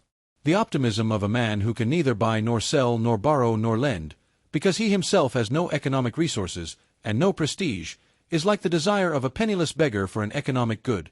Its effect on the market is not great. But further, the fact that a rich man is lending makes possible activities which would not otherwise be possible, and so justifies confidence on the part of those who wish to deal with those to whom he lends. Such a man may, on the other hand, borrow. His borrowing, for business activity, justifies confidence on the part of those who would deal with him. Quite apart, therefore, from any influence on the opinions of others growing out of respect for his judgment, or less rational reaction to him, he can do much to make or unmake business confidence. But commonly, also, such a man is a center of prestige, as well as a controller of economic power by virtue of his wealth. Men look to him for their cue. If he has confidence enough in the future to risk his great wealth, surely smaller men with smaller interests need not be afraid. Vitally important centers for the making and controlling of business confidence are the banks. Having intimate knowledge of the affairs of many businessmen, in many different lines, they are in a position to judge wisely of business prospects. Having great power to make or refuse loans, they can encourage or chill the enthusiasm which businessmen may independently develop. The whispered word of a banker may well count for more than the half-page advertisement of a promoter. But the banker is not all-powerful. His influence is much greater, often, in restraining than in evoking business confidence. Bankers may during long periods be quite unable to increase their loans, though they tempt borrowing by easy rates. Business confidence is a fact of social psychology. It is an organic phenomenon, with radiant points of control. It is a matter of intermental activity, rather than a thing in which each man makes an independent choice. But this is to say nothing of credit phenomena that is not true of all value phenomena. All economic values are social values. The values of wheat or sugar or bicycles are social values. There are centers of power and prestige, growing out of the distribution of wealth, or various other social factors, which have a dominating influence on economic values, as a rule. Credit phenomena are merely part and parcel of the general system of economic motivation and control. In Social Value, pages 102 to 103, I have denied the doctrine of Meinong and Tard that explicit belief, existential judgments, are essential to the existence of values, taking value in the generic sense, which includes aesthetic value, religious and patriotic value, legal, moral, and other values. I have pointed out that we do, at times, value ideal objects, the creatures of our imaginations. The dead sweetheart, or the Beatrice that never was, or that never was what she was imagined to be, may have tremendous value. Not merely things hoped for, but things hopelessly gone, as the lost cause to the Southerner, may be objects of value so high that other things, known to be real, may sink into insignificance beside them. Even in these cases, however, there must be a reality feeling, an unconscious presumption or assumption that the object valued is real. Indeed, belief, as distinguished from mere ideation, is an emotional tang, an essentially emotional, rather than intellectual, fact. If it be present, the ideation and explicit judgment may be dispensed with. It is, however, characteristic of economic values, particularly of the values of instrumental goods and of the goods with which businessmen make profits, that the tendency to raise the question of reality, to require explicit judgment, is strong. The successful businessman is necessarily the man who does this, who does not too highly value the creatures of his imagination when he imagines a vain thing. One need not, perhaps, seriously raise the question as to the reality of the loaf of bread he buys. Explicit judgment there would be superfluous. But very serious questionings come in whenever lands or houses or securities or bills of exchange come in. One needs to know what the facts are, and to make judgments based upon them. Hence, For all values of capital goods and income bearers, for the values which pass in wholesale and speculative trading in general, the matter of belief is vitally important. Here, again, then, we have nothing in the psychological principles underlying credit phenomena to mark them off from the general field of value phenomena. The general laws of value, then, apply in the case of credit phenomena. We find nothing unique in essence in them. The juridical relations, also, in so far as they have economic significance, shade into one another.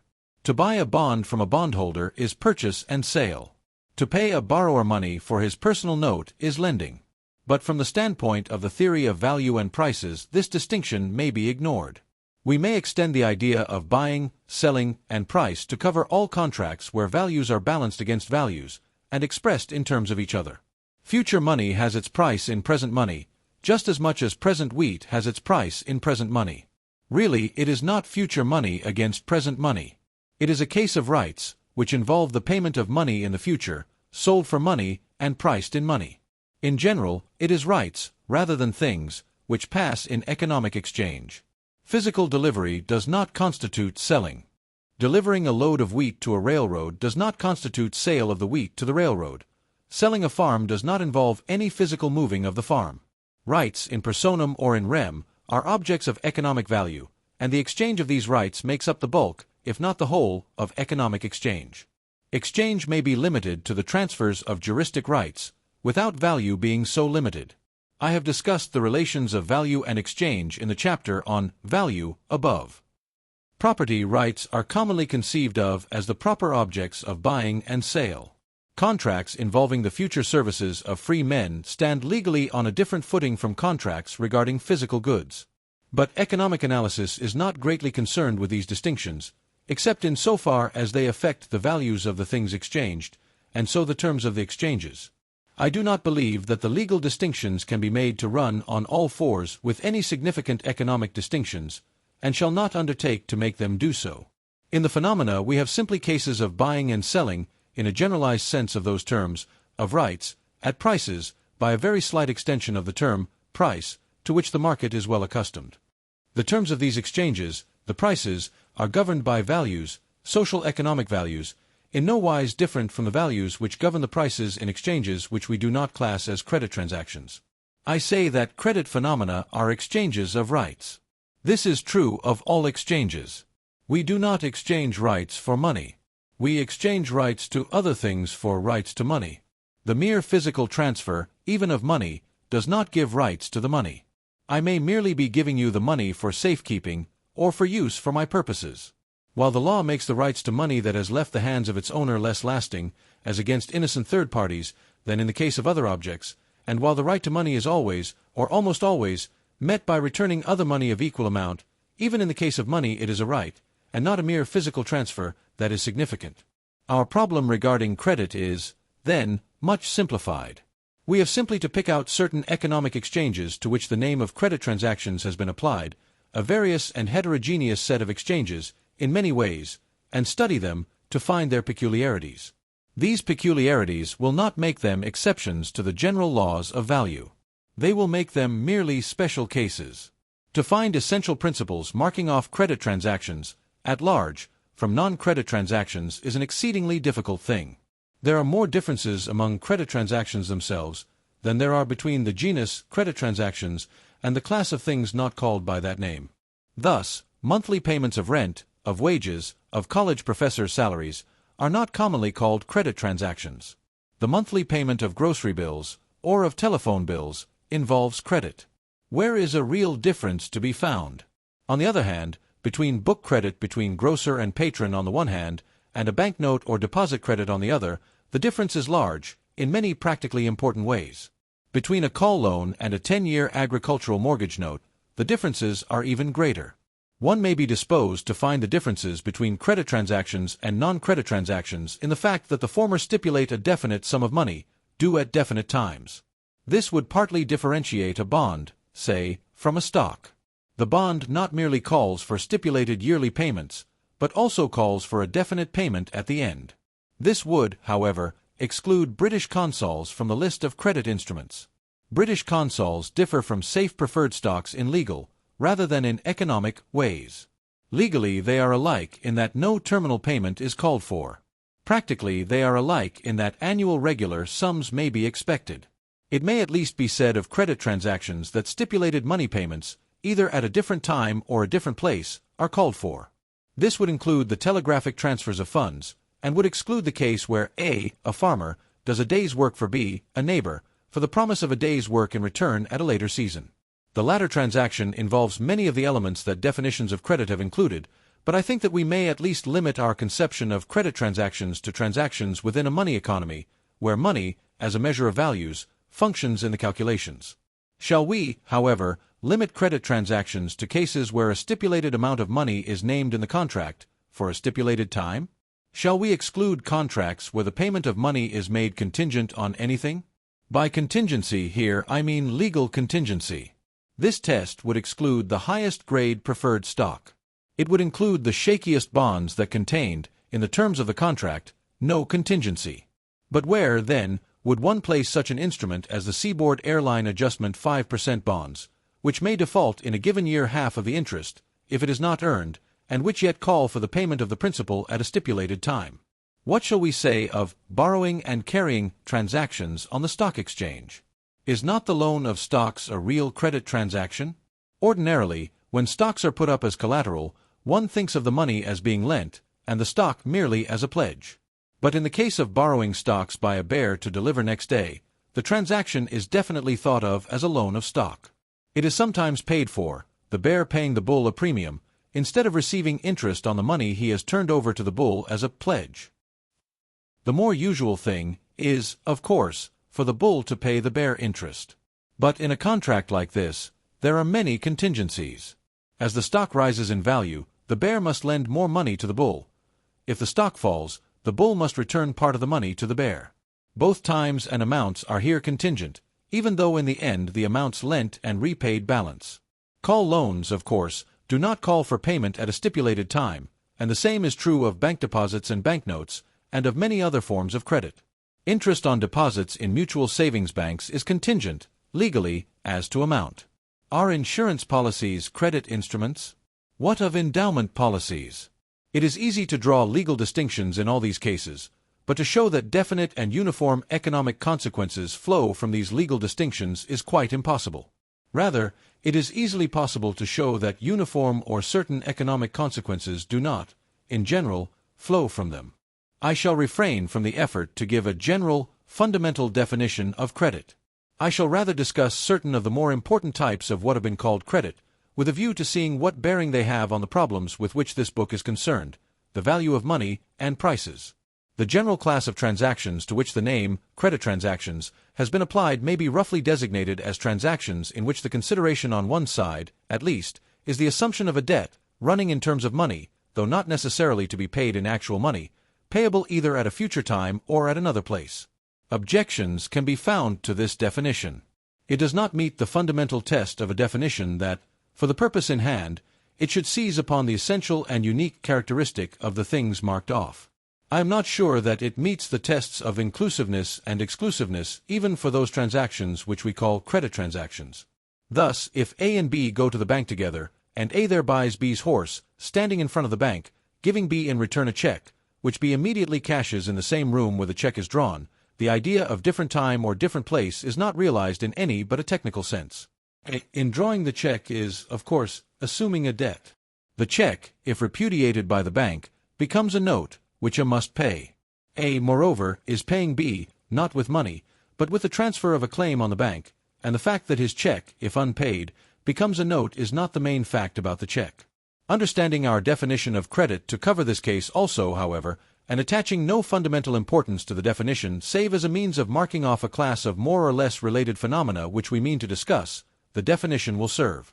Thus defined, we have in credit a concept susceptible to quantitative treatment.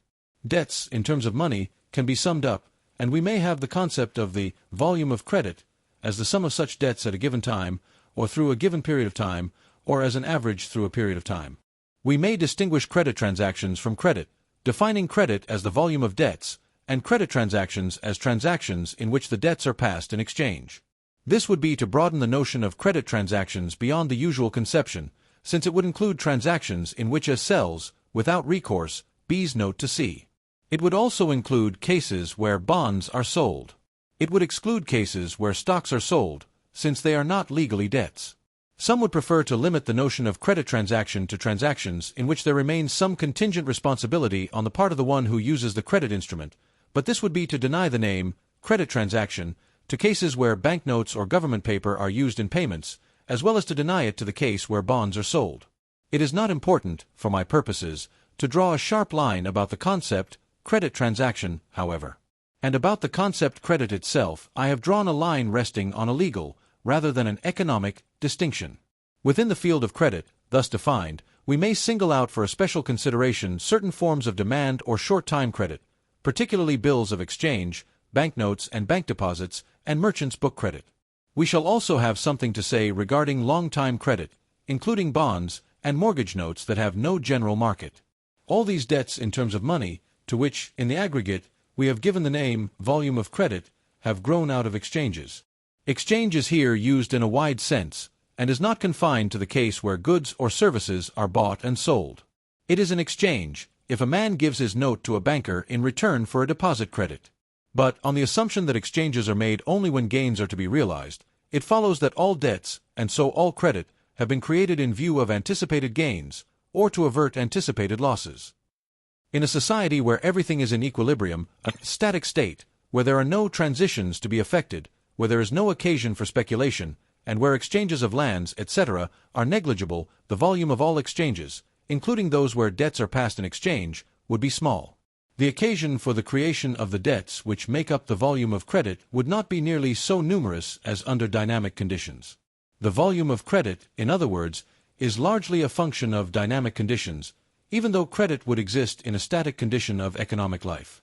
The bulk of credit, as the bulk of exchanging, grows out of dynamic conditions, transitional changes, and the like.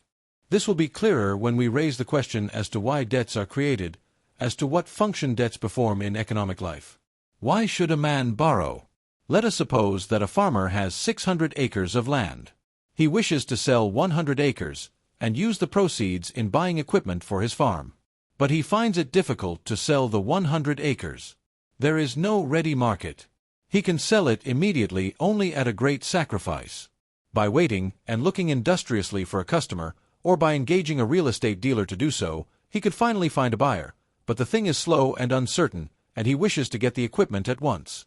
He borrows, therefore, giving his farm as security, or a part of the farm as security. He exchanges a claim on the future income of the farm for present money, and with this he can buy the equipment he needs. The net result has been that the credit transaction has transformed his unmarketable quantum of value into a marketable form of value. He has been able, by an indirect step, to do what he could not do directly, to trade a part of the farm, which in its economic essence is a prospect of future income, for the equipment. In this illustration, credit has functioned as a means of increasing the marketability or saleability of non-pecuniary forms of wealth. Credit is primarily a device for effecting exchanges that could not otherwise be effected, or for effecting exchanges more easily than they could otherwise be effected. This means that credit transactions are a part of the productive process, and that they increase values. It is the function of credit to universalize the characteristic of money, high saleability. It is the function of credit to coin, so to speak, rights to goods on shelves, lands, etc., etc., into liquid rights, bearing the dollar mark, which are much more highly saleable than the rights in their original form were, and which often become as saleable as money itself, functioning perfectly as money. Credit thus tends to universalize that characteristic which Menger considers the unique characteristic of money. By means of credit transactions, a man borrows up to 50% of the value of the farm, makes his farm in effect 50% saleable or fluid. The man who owns livestock may not be able, on a given day, to market them without loss, but he can use their value in the market, up, say, to 75% by a loan. The man who owns 100 shares of United States Steel may not be able, at a given time, to market them to his satisfaction, though in the case of articles and stocks dealt in the speculative market saleability is very high indeed, and in the case of United States Steel, in particular, the spread between buying price and selling price is very narrow, but he can borrow, with a stock as security, up to 80% of its value. On a bond of the United States government, he may borrow up to 100%.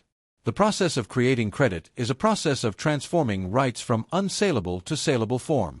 Often this means the subdivision of rights, preferential rights to a portion of the value of a piece of wealth being more saleable because of greater certainty than the total right to the whole. Another reason why partial rights may be more saleable is that the value represented by each partial right is smaller. It is easier to market things worth $1,000 than things worth $50,000, as a rule.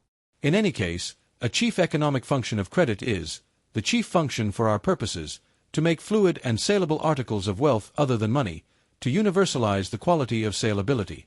This justifies us in our contention made before that all corporate securities, whether stocks or bonds, are, in economic nature, alike. Driven to a legal concept for a definition of credit, we were obliged to exclude stocks from our rough definition. But corporate organization does precisely what the various other transactions that we have called credit transactions do. Lands and buildings and machinery, or the roadbed and rolling stock of a railroad, are highly specialized, often unfit for use in any form other than that in which they now appear. As concrete instruments of production, they would be highly unsaleable. In their totality, as a going concern, they are highly unsaleable because in the aggregate so very valuable. Grouped together, however, but still subdivided, the objects of many thousands of partial rights, represented by stocks and bonds, they become saleable in high degree. As objects other than money gain in salability, they tend to gain in value also. This is not necessarily true, always. If wealth is already in the best place, at the proper time, and in the proper hands, no point is involved in further exchanges. Additional salability, or an increase in the qualities that make for salability, could make no difference. But when objects could be employed to greater advantage if in different hands, if, in other words, there is occasion for exchange, then whatever adds to the salability of a good adds to its value. What would otherwise have gone into the trouble and expense of marketing now is saved. In general, items of wealth tend to gain in value as they gain in salability, though not in any definite proportion. Further, as objects of value other than money gain in salability, money tends to lose its differential advantage in this respect, and so tends to lose that part of its value which comes from the money uses. If all things, including gold, were equally saleable, there would be no raison d'etre for money, and gold would have only the value that comes from its commodity functions. Insofar as credit arrangements give to partial rights to wealth the capacity to serve as a medium of exchange or for other money purposes, and this is true to a high degree of bank credit, this tends to cut under the sources of value of money. Credit thus, from two angles, tends to raise prices. It raises the values of goods, and it tends to lower the value of money. The limits on this, however, are reached when gold ceases entirely to function as money, and when all items of value are perfectly saleable. Then credit has done its perfect work for prices, and can do no more. No incentive remains for further borrowing, if all items of value that need to be exchanged are perfectly saleable. These theses will meet objection, particularly from those who are accustomed to quantity theory reasoning, and who look upon the volume of credit as something independent of the volume of trade. On the logic of the quantity theory, there is no reason why prices might not mount indefinitely, if only credit could increase indefinitely. The causes controlling the volume of credit are, on this view, quite independent of the volume of trade. I have given this line of thought sufficient criticism, perhaps, in Part 2, but shall find occasion to recur to it at a later point in this chapter. However, writers not bound by quantity theory ideas may still find reason to question these theses, and it is necessary that I should take account of various complications and make what may well be called substantial qualifications and modifications before the theses are acceptable. First, objection will be offered to the doctrine that all credit is merely rights to wealth, that credit rests on wealth. It will be urged that many loans are made without collateral or mortgage security, that the personal credit of the borrower is the only security and the only basis of the loan. This objection is not serious. There are, doubtless, loans which are disguised benevolences, where the lender gets nothing good in return for his loan. I abstract from such cases. Quantitatively they are not important, and qualitatively they are not really commercial transactions. In general, when a good merchant borrows at the bank on his personal note, the bank knows very well what goods he has in stock, what prospects he has for marketing them, what other debts he has, what his net worth is. And the bank knows that it has legal claims, even though not preferred claims, on his wealth. When a young businessman borrows capital from a neighbor, giving no security because he has no marketable wealth which would serve as security, he is, nonetheless, exchanging a valuable right for the loan. He is giving the lender a right to a preferential share in his future income. The lender has considered the young man's abilities as sources of income, in conjunction with the capital lent. Incidentally, the lender retains rights, preferential rights as against the young man himself, in the quantum of value he has turned over to him.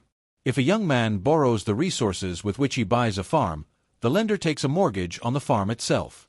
Transactions of this sort frequently have in them the element of benevolence, and the considerations are not always strictly commercial. In the case of a young man of unusual ability, however, who insures his life for the benefit of the lender, such transactions may be perfectly good commercial transactions, value balancing value in the exchange. The thing traded is commonly present money, or its equivalent, for rights to future money income. Public loans present no exception to our rule. They represent the transfer of present wealth for the future income which the government, by virtue of its public domain, or, more commonly, its taxing power, may expect to receive. With a strong government, this future income may be a very substantial part of the total income of the people. Public loans may often be for commercial purposes, as when municipalities borrow to build or extend municipal enterprises. In cases of this sort, the market frequently will consider the prospects of commercial success of the enterprises in fixing the value of the municipal bonds. Where the proceeds of the loan are for non-commercial purposes, as war, the question of the future income of the government will still, ordinarily, be a dominant factor in determining the value of the securities. Often, however, there is the direct action of patriotic fervor, etc., enhancing the values of government securities. We have seen this in the case of government money. It is no part of our theory to maintain that men's calculations are always rational, or that the whole of the value of a long-time income-bearer rests on the anticipated income. But this is no peculiarity of credit phenomena. The same thing is true of lands, for example. Capital values often get independent in part of their presuppositions, as we have seen in the chapter, Supra, on economic value. War security issues often represent the effort of the government, as at the present time, to bring into the present every possible bit of future values, as a means of increasing their power in a desperate struggle. The high prices of goods in such a situation represent the concentration of future values into the present, an increase in the motivating power which stimulates the people to unwanted exertions. In wartime, moreover, many ideal values, those whose fate is dependent on the outcome of the war, enter into and increase the values of those goods which are needed for carrying on the war. This leads to larger sacrifices of future income than would ordinarily be tolerated. It is not so much a case of present goods rising because of extra credit, as of extra credit because present goods are more valuable. A second objection would be raised that in many cases, the values pledged by the borrower could not exist if the lender did not make the loan. This would be particularly the case with credit granted for the starting of a new or novel enterprise, which as yet exists only in idea. The established merchant, with goods on his shelves, or with a bill of lading for goods which he has sold, has a very tangible, concrete basis for a loan, whose value is independent of the decision of any given banker. If my doctrine is to be taken as holding that all credit rests on concrete physical goods, very many exceptions indeed could be found. But this is not my doctrine. It is that credit rests on valuable rights. These rights may be rights to existing concrete goods, they may be rights to future incomes. In any case, it is the values, rather than the physical quantities, that are significant. Witness cotton before and after the outbreak of the World War. Ultimately, in general, economic values come from the primary values, or first-order values of consumption goods and services. These values are reflected back, by the imputation processes, to the various factors of production, which have made the existence of the goods and services possible, in accordance with well-known laws which need not be here elaborated. But the category of factors of production is far from exhausted when we have named land, labor, and produced instruments of production. Some writers have rejected the notion of factors of production largely or altogether, and prefer such a term as agents of acquisition. I certainly have no intention to give to the term factor of production any ethical connotation. Even though a factor of production be, like land or labor, a sine qua non of production, it does not follow that the owner of that factor gets his proper, or ethically just share, under the laws of economic imputation. Many of the factors of production, in the sense of factor which derives a value from the economic laws of imputation, may well be parasitic from the angle of ultimate social welfare. The only test is as to whether, under existing social arrangements, a portion of the income of a given establishment would cease to exist if that factor should disappear or be reduced. From the angle of this test, monopoly power, trademarks, established trade connections, the big idea of an entrepreneur, a dynamic personality, capacity for winning other men's confidence and goodwill, and sometimes that brutal selfishness which makes other men shrink from conflict, or the reputation of being a dangerous and vindictive man, may be equally factors of production with land, labor, and produced instruments of production. In Part 4 of this book, The Reconciliation of Statics and Dynamics, we have discussed the intangible capital items of this class, and have indicated that many of them perform really important and necessary social functions. Others are doubtless pernicious. Production involves leadership, organization, the making and maintaining of interstitial connections, as well as the technology of muscle and machine. But credit is based on values, rather than on concrete goods as such, and if these intangibles have value, they may have credits based upon them. That some of these values exist only by virtue of the fact that credit is granted is no marked peculiarity. The granting of credit is an exchange of the rights of the creditor for rights to the future income of the borrower. If the exchange were not made, in certain cases, the borrower would have no future income to which he could give rights. The entrepreneur with a big idea cannot actualize that big idea unless he can bring it into conjunction with land, labor, capital, and a market for the products. The exchange of rights to the value of the products for the banker's deposit currency, or the private lender's money, is merely one of many necessary exchanges required to bring about the combination which will create the products. If there were no possibility of marketing the products, he would be equally helpless, and his idea be equally valueless. The general range of values, under our present system of division of labor, private property, private enterprise, etc., depend on the possibility of exchange.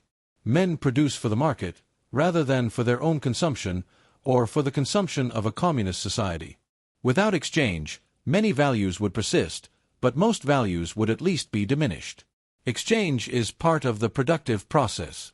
The only peculiarity in the case under discussion is that the man getting credit for the exploitation of a big new idea commonly has a very limited market, is dependent on the decision of one bank or lender, or at most of one out of a few possibilities.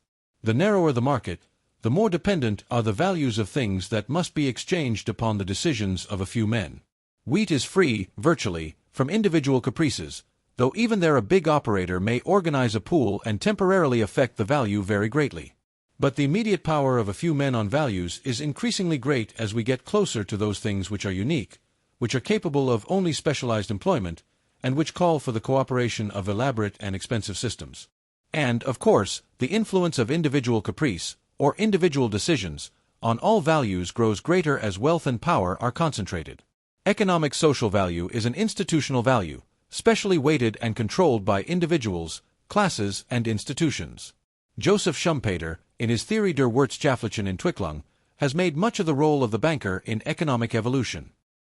He sees in the banker a creator of Kaufkraft, by means of which an entrepreneur, a dynamic man who has a new idea which he wishes to actualize, is able to wrest from the unwilling, static economic subjects, their land, labor, and instrumental goods for the purpose of putting his new plan through. This new Kaufkraft is the true capital which the new enterprise requires. Capital, thus defined, is not an accumulation of goods, is not embodied in goods. It is an agent, a power, which the banker creates. It makes dynamic change possible. Schumpeter is particularly anxious, in clearing the way for his new theory of interest, to get rid of all the notions of saving, accumulations of stocks of goods, etc., which have commonly been made prominent in the discussion of capital and interest. We need not here discuss his theory of interest. He maintains that the new dynamic credit granted by a banker for a really new enterprise, as yet not concretely in existence, represents something new in the world, anomalous from the angle of static values and static credit. Indeed, he regards credit as unessential for the static analysis, and banishes it from the reason of his static state. But this new credit is different from such credit as there may be in the static state, because, he holds, the new credit does not rest on goods, and has no Deckung. Schumpeter himself calls these doctrines heresies. They become less dangerous, however, when we learn that by saving, Schumpeter means mere trenching upon accustomed expenditure, so that the entrepreneur who saves part of unusual profits is really not saving at all, And when one discovers that his contention that there need be no accumulation of goods prior to the starting of a new enterprise means merely that there need be no special accumulation of goods ad hoc. Of course, if saving means trenching upon accustomed expenditure, it is banished by hypothesis from the static state, but there may still be plenty of capital, in the ordinary sense of accumulated produced means of production, for Schumpeter's entrepreneur to get hold of by means of his new capital. His contentions that the new credit does not rest on goods, that it has no Deckung, and that we have a new thing in the world since in dynamic credit we have a case of temporal discrepancy between the making of obligations and the ability to pay them, calls for further analysis. It is true that there is a time during which the new credit has no basis in concrete goods. Very speedily, however, the new credit is exchanged for concrete goods, and the enterprise is started. Further, the banker commonly insists on a margin at the start. Further, the claims of the borrower on the banker are themselves, prior to their expenditure for the things needed in the enterprise, assets to which the banker may look as a basis for his confidence in the goodness of the entrepreneur's promise to pay him. There is never a moment when the new credit does not rest on values. The loan by the banker to the borrower is, essentially, like the case of the purchase of any bearer of future incomes, say a machine or a factory. The machine is, after all, in economic nature, merely a promise of future goods and future values, as an Austrian economist should be quick to recognize, and machines are almost as frequently poor performers as borrowers. Indeed, most commonly, the borrower's inability to repay comes from the failure in the value of the goods which his physical equipment produces. The raison d'etre of the new credit is the new values which have come into existence. The new plan of the entrepreneur, validated by the banker, attains a value equal to the present worth of the extra products which it promises. I repeat that it is values which are significant as the basis of loans, that values are not all embodied in physical goods, and that value is essentially a psychological thing. The banker's validation of the plan may be an essential factor in its value. Belief is often an essential factor in values. The new value and the new credit have a large element of belief in them. The value of the new plan rests proximately in the belief of the banker, manifested by his granting of credit. But the value of the bank credit rests ultimately in the prestige of the banker, which is a fact of social psychology, resting in a massing of belief on the part of the public in him, in the validity of his banknotes and deposit currency, coupled with support from legal and other institutions. But this is to anticipate the discussion of the nature of bank credit. The point involved is sufficiently illustrated by the case where a man who is not a banker lends his money to an entrepreneur of a new undertaking. Here again the enterprise is impossible without the loan. Here the loan is made on the basis of an anticipated income. Here again the anticipated income is made possible only by the loan. One of the values that enters into the exchange exists only because the exchange is possible. Nonetheless, the credit rests on value. It is a right to an anticipated income. The man who has made the loan has his security in the value which he has lent, plus the present worth of the extra income which the new idea is expected to create. Now a great practical difference is made in the course of economic life by the decisions of lenders to lend to men who plan new things, instead of to men who plan old things. It makes an enormous difference whether or not new plans appeal to the imaginations of those who control the economic resources of society. It makes a great difference whether static values, the capital values of incomes to be created in familiar ways, or dynamic values, capital values of incomes to be created in novel ways, win out in the competition for loans from those who have loans to make. But as values, the two are of the same psychological stuff and substance. Futurity and belief are essential elements in both of them. Stable belief and strong belief are easier to evoke in the case of the established and the familiar. New ways of creating wealth must promise larger returns and make more dramatic appeals to the imagination than old ways. Schumpeter indicates that it is the essential function of the banker to give preference to the new ways, that the mass of men are static in their attitude, and that, for some reason which he does not clearly indicate, the banker is not. This has not been our American experience, on the whole. The contrast which Schumpeter makes between the timid, static masses and the few highly important dynamic entrepreneurs holds very much less true in America than in continental Europe. There it is doubtless true that new industrial enterprises have had their main encouragement from bankers. Here, such enterprises have appealed largely to the mass of men, to the investing and speculative public. Our commercial banks have lent largely upon stock exchange collateral, which means that, indirectly, bank loans have gone to finance industry. The extent of this is enormous, as will later appear. However, the banks, as banks, have not been large buyers of stocks. They have guarded themselves by requiring margins from those to whom they have lent on such collateral. Seasoned bonds have been bought in great volume by our commercial banks, but few stocks. Even the underwriters and investment bankers have been primarily intermediaries, expecting to pass on to private buyers the securities they hold temporarily. My point here is merely that there is nothing in the distinction between static and dynamic credit, when by that is meant the distinction between credit for new enterprises and credit for old enterprises, to mark off a peculiar or essential province for bank credit. The need for bank credit does arise out of dynamic conditions primarily, but it is not the need for credit to start dynamic changes, even though bank credit may do and does do that. The chief reason for bank credit is to enable economic society to readjust itself quickly and readily to dynamic changes, by putting through without friction the necessary exchanges that such readjustment requires, and by holding in liquid form a fund of rights which can meet the emergencies and unexpected occurrences which dynamic conditions involve. To this we now turn. Bank credit is the debt of responsible institutions, payable on demand in money. It may take the form of notes, or of the right to draw checks. Long evolution has begot a system of legal relationships, and of banking technique which makes these promises easily performed. The same process of development has led to social reactions toward banks and bankers which give them enormous prestige. Legal regulation, in the case of many banks, requiring adequate capital, and, in this country, requiring minimum cash reserves, have added to that prestige. The promise of the bank is commonly so liquid and saleable that the banks are not called upon to fulfill it by the actual payment of money. The promise alone is an object of value which is perfectly saleable, which runs in terms of money, and which functions as a perfect substitute for money in almost every use except for very small retail transactions. Even there, it is very much used. Among the features of banking technique to which we must give a special attention are the following. 1. The banker has substantial resources of his own, his capital, which constitutes the margin of protection which he offers to those who give him valuable things in return for his promises to pay money on demand. 2. The banker exchanges his promises to pay on demand, as far as possible, for those things which have a high degree of liquidity, i.e., for those things which he can quickly dispose of for cash, or for the promises of other bankers which are the equivalent of cash. Farm mortgages are not good assets for a banker to hold in large amount. They are long-term obligations, with a very limited market, and they will not help him in emergencies to meet his obligations to pay on demand. Agricultural loans and other mortgage loans are made in considerable volume by our state banks and trust companies. All classes of commercial banks make many non-liquid loans, as we shall later see. But all of them get as high a proportion of liquid loans as they can.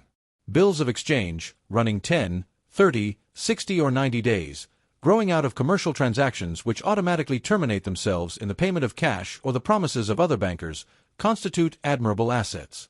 In return for these, the banker may give his promises freely. This is especially true where there is, in the banking practice, a wide re-discount market, in which he can sell these bills before maturity if he wishes to get even more liquid assets. Promissory notes, for short periods, 30, 60, or 90 days, growing again out of commercial transactions, which, like those for which the bills of exchange were drawn, automatically bring in cash or the promises of other banks, are in many respects like the bills of exchange, even though the rediscount market for such notes has not been so highly developed as the market for bills of exchange in Europe. Whether such notes are as available for rediscount as bills of exchange is a question of technical banking which we need not here discuss in detail, though I venture the opinion that bills of exchange are superior decidedly for this purpose, especially documentary bills. The element of personal credit is commonly larger in the promissory note, and that limits the market.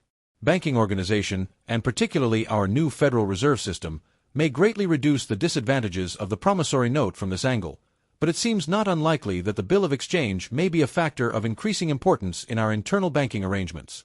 The general test, however, of what is available for a banker's assets depends on varying conditions, and is not to be answered by a simple formula.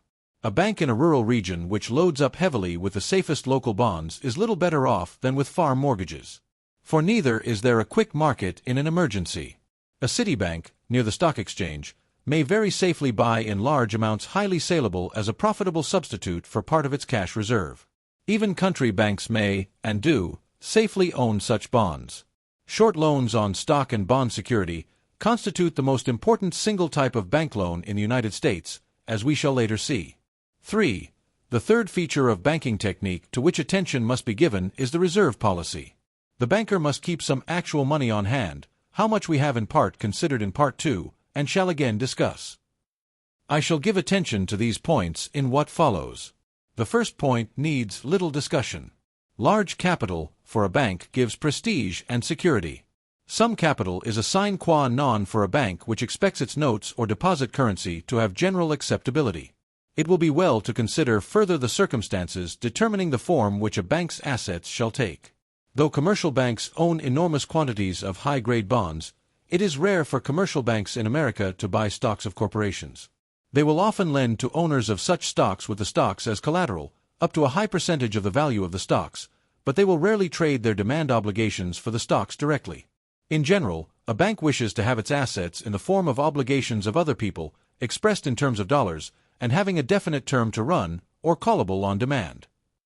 One reason for this is a bookkeeping reason. Par value of stocks has little meaning anymore. Market prices of stocks, even the best stocks, are not absolutely fixed. They fluctuate, even though within narrow limits. This fact presents complications to the bookkeeper. Of course, the bank's buildings and fixtures, listed among its assets, fluctuate also in value, and in the price that could be obtained on a given day, but the bookkeeper can abstract from that, since the bank has no intention of selling its buildings and fixtures. The notes and bills held in the bank's portfolios also in fact fluctuate in value, and in the price at which they might be sold on a given day, but they are expressed in terms of dollars, and the bookkeeper commonly has no need to look beyond the figures written on them. At irregular intervals, a small percentage of them may be marked off the books as bad, but usually the minor fluctuations are abstracted from. The bank does not like to have assets whose published prices fluctuate. But this is, I suppose, not the main objection which banks have to stocks as assets, since it does not prevent their buying bonds. I abstract from the legal restrictions that prevent many banks from buying stocks. The fundamental reason is to be found elsewhere. The point is to be found here. The transaction whereby property rights in roadbed, rolling stock, etc., were collected into property rights in a going, organic whole increased the saleability of all these rights. The further subdivision of these rights into many thousands of equal parts enormously increased the saleability of these rights, especially when coupled with listing in an organized market, the further transaction, by which a preferential claim upon these subdivisions of rights is embodied in a collateral note, still further increases the saleability of the value of these rights. The whole of the value embodied in a share of stock has not the certainty and saleability which a banker wishes for his assets. It might not be possible to market the stock on a given day without loss. But a collateral note, embodying 80% of that value, with provision for additional collateral in case the margin is reduced, is highly liquid, and the banker has no doubt that, with watchfulness, he can always realize the full face value of such a note. It becomes saleable enough for his purposes. The transaction by which this note is exchanged for the banker's demand obligation gives the drawer of the collateral note a perfectly saleable form of value with an almost universal market, which he can convert without loss into practically anything that money can buy. We have here a scale, saleability of rights growing steadily greater through a series of transformations and exchanges, till at last the virtually perfect saleability is reached. Again we are reminded of Menger's analysis of the methods of primitive barter, whereby the man who possesses a good of low saleability through successive exchanges gradually gets goods of higher and higher saleability until he finally reaches his goal. Bank credit, this most highly saleable of all forms of rights except the rights to actual money in hand, and in general not inferior to money, cannot usually be had by direct offer to the bank of crude property rights. These must be refined and distilled, till a central core of highly saleable value emerges, and then they may enter the bank's assets in return for bank credit. The best bonds likewise offer such a central core of highly saleable value. A further point is to be noticed about this scale of saleabilities. At each stage of the exchanges of less saleable for more saleable rights, the holder of the less saleable rights must make concessions to the holder of the more saleable rights. And the degree of his concession is, in general, correlated with the lack of saleability of what he offers. Commonly this takes the form of giving up a right which has a higher yield for one which has a lower yield. Or, viewed more fundamentally, from the angle of the capitalization theory, income bearers of low saleability are capitalized at a higher discount rate than income bearers of higher saleability with the same yield. Farm lands may be capitalized on a 10% basis. There will be great differences between regions in this, depending in considerable measure often, on the activity of farm sales. I would refer here to the facts mentioned in my chapter on the quantity theory and international gold movements, contrasting Cass Company, Iowa, with Yazoo Company, Mississippi. Of course, the risks of agriculture count heavily, also, and the prestige of owning land as compared with other forms of property. The farmer's mortgage note may bear 7%. A merchant who holds that note may use it as collateral, with a margin, backing his own note, and get accommodation for 3 months at 6%. The bank may re-discount the note of the merchant, giving it its own endorsement, on a 4.5% basis. The coal mine owned by a small company may yield 12%, sold to a large iron company, which combines mining and smelting and manufacturing. That mine may be represented by 7% stock, a collateral loan, for 60 days, based on 80% of the value of the stock may be had for 4%. The demand liability of the bank given in exchange for the collateral note will either yield nothing at all, or else yield a low percent, 1, 1.5, or 2%, on large checking accounts. If the collateral note be a call note, the rate will be lower, in general, than on a time note. I here refer to what was said in the chapter on the functions of money with reference to the relation of short loans, especially call loans, to the bearer of options function of money. Part of the yields of these loans is in the bearing of options. This function grows out of the uncertainties of a dynamic market. It would disappear if uncertainties, friction, and dangers disappeared. The importance of liquidity and saleability in the assets of a banker needs little discussion. It has been reiterated by virtually every writer on the subject. Its connection with the need for meeting demand obligations is obvious. The point that I would here emphasize is, however, that this, too, grows out of dynamic changes, uncertainties, etc. An economic life in normal equilibrium, in static balance, with all things going smoothly, in anticipated ways, could dispense in large measure, or wholly, with such liquidity. Obligations which matured at the time that the holders of the obligations had maturing obligations would serve their purpose perfectly. Again, I would emphasize the fact that the theory of money and bank credit is essentially a dynamic theory, and that the notion of normal equilibrium, which underlies the quantity theory, has no bearing whatever on these fundamental matters. The market where fluid bank credit is exchanged for less fluid rights has been given the name, the money market. The prices fixed in this market are money rates, figured as percentages on the amounts of bank credit exchanged for the less fluid rights. It is, of course, strictly speaking, not a money market. Money, as the term has been used in this book, has been taken to mean gold coin, subsidiary coin, government paper, and for the United States, banknotes. In a country where much bank credit is elastic banknotes, it is better to distinguish money from banknotes. The term, money, is not one easily defined in a logical manner. A good logical definition should seize on some essential characteristic of the object defined, should include all the objects of that class, and should exclude all others. We can meet the tests of inclusiveness and exclusiveness in a definition of money, but we can hardly meet the first test. The differences between gold money, for example, and gold bullion are less than the differences between gold money and government paper. The differences between banknotes and bank deposits are less than the differences between banknotes and government paper, or banknotes and gold. The term, money, covers a group of more or less miscellaneous things, concerning all of which few general laws are possible. Gold, or other standard money, in particular, may obey different laws from other forms of money. I have been careful, in the foregoing, to avoid the danger of letting the argument rest on any ambiguity in the meaning of the term, however, and for the present shall not attempt further definition.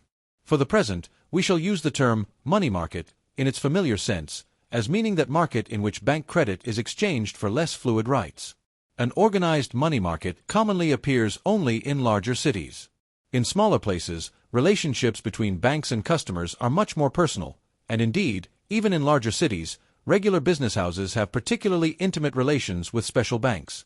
A fluid, impersonal market, to which men may repair without reference to anything but the marketability of the collateral they have to offer, is a distinctively metropolitan affair. Only large dealers commonly have relations with more than one or two banks. Larger houses in the big cities often do sell their commercial paper through brokers, and some of the big New York mercantile houses have had their paper scattered a good deal throughout the country. The lack of protection which houses which sought such credit faced during the panic of 1907 tended to check the practice in some measure, but it has revived, and even increased. In the matter of a wide market for commercial paper, however, an impersonal market, with great fluidity, we are well behind not only England, but also continental Europe. The London Acceptance House has especially contributed to an impersonal market. The American money market is par excellence a New York market, and the primary type of paper discounted in the American money market is stock exchange paper and foreign bills of exchange. For commercial paper, however, there are innumerable more personal, more restricted markets, and commercial paper constitutes a very considerable part of banking assets, though much less than is often supposed. But this we shall discuss in the next chapter. You've been listening to The Value of Money, Part 7. Thank you for joining The Winner's Voice. Part 8 will be available in the next video. Don't forget to like, comment, and subscribe for more powerful audiobooks.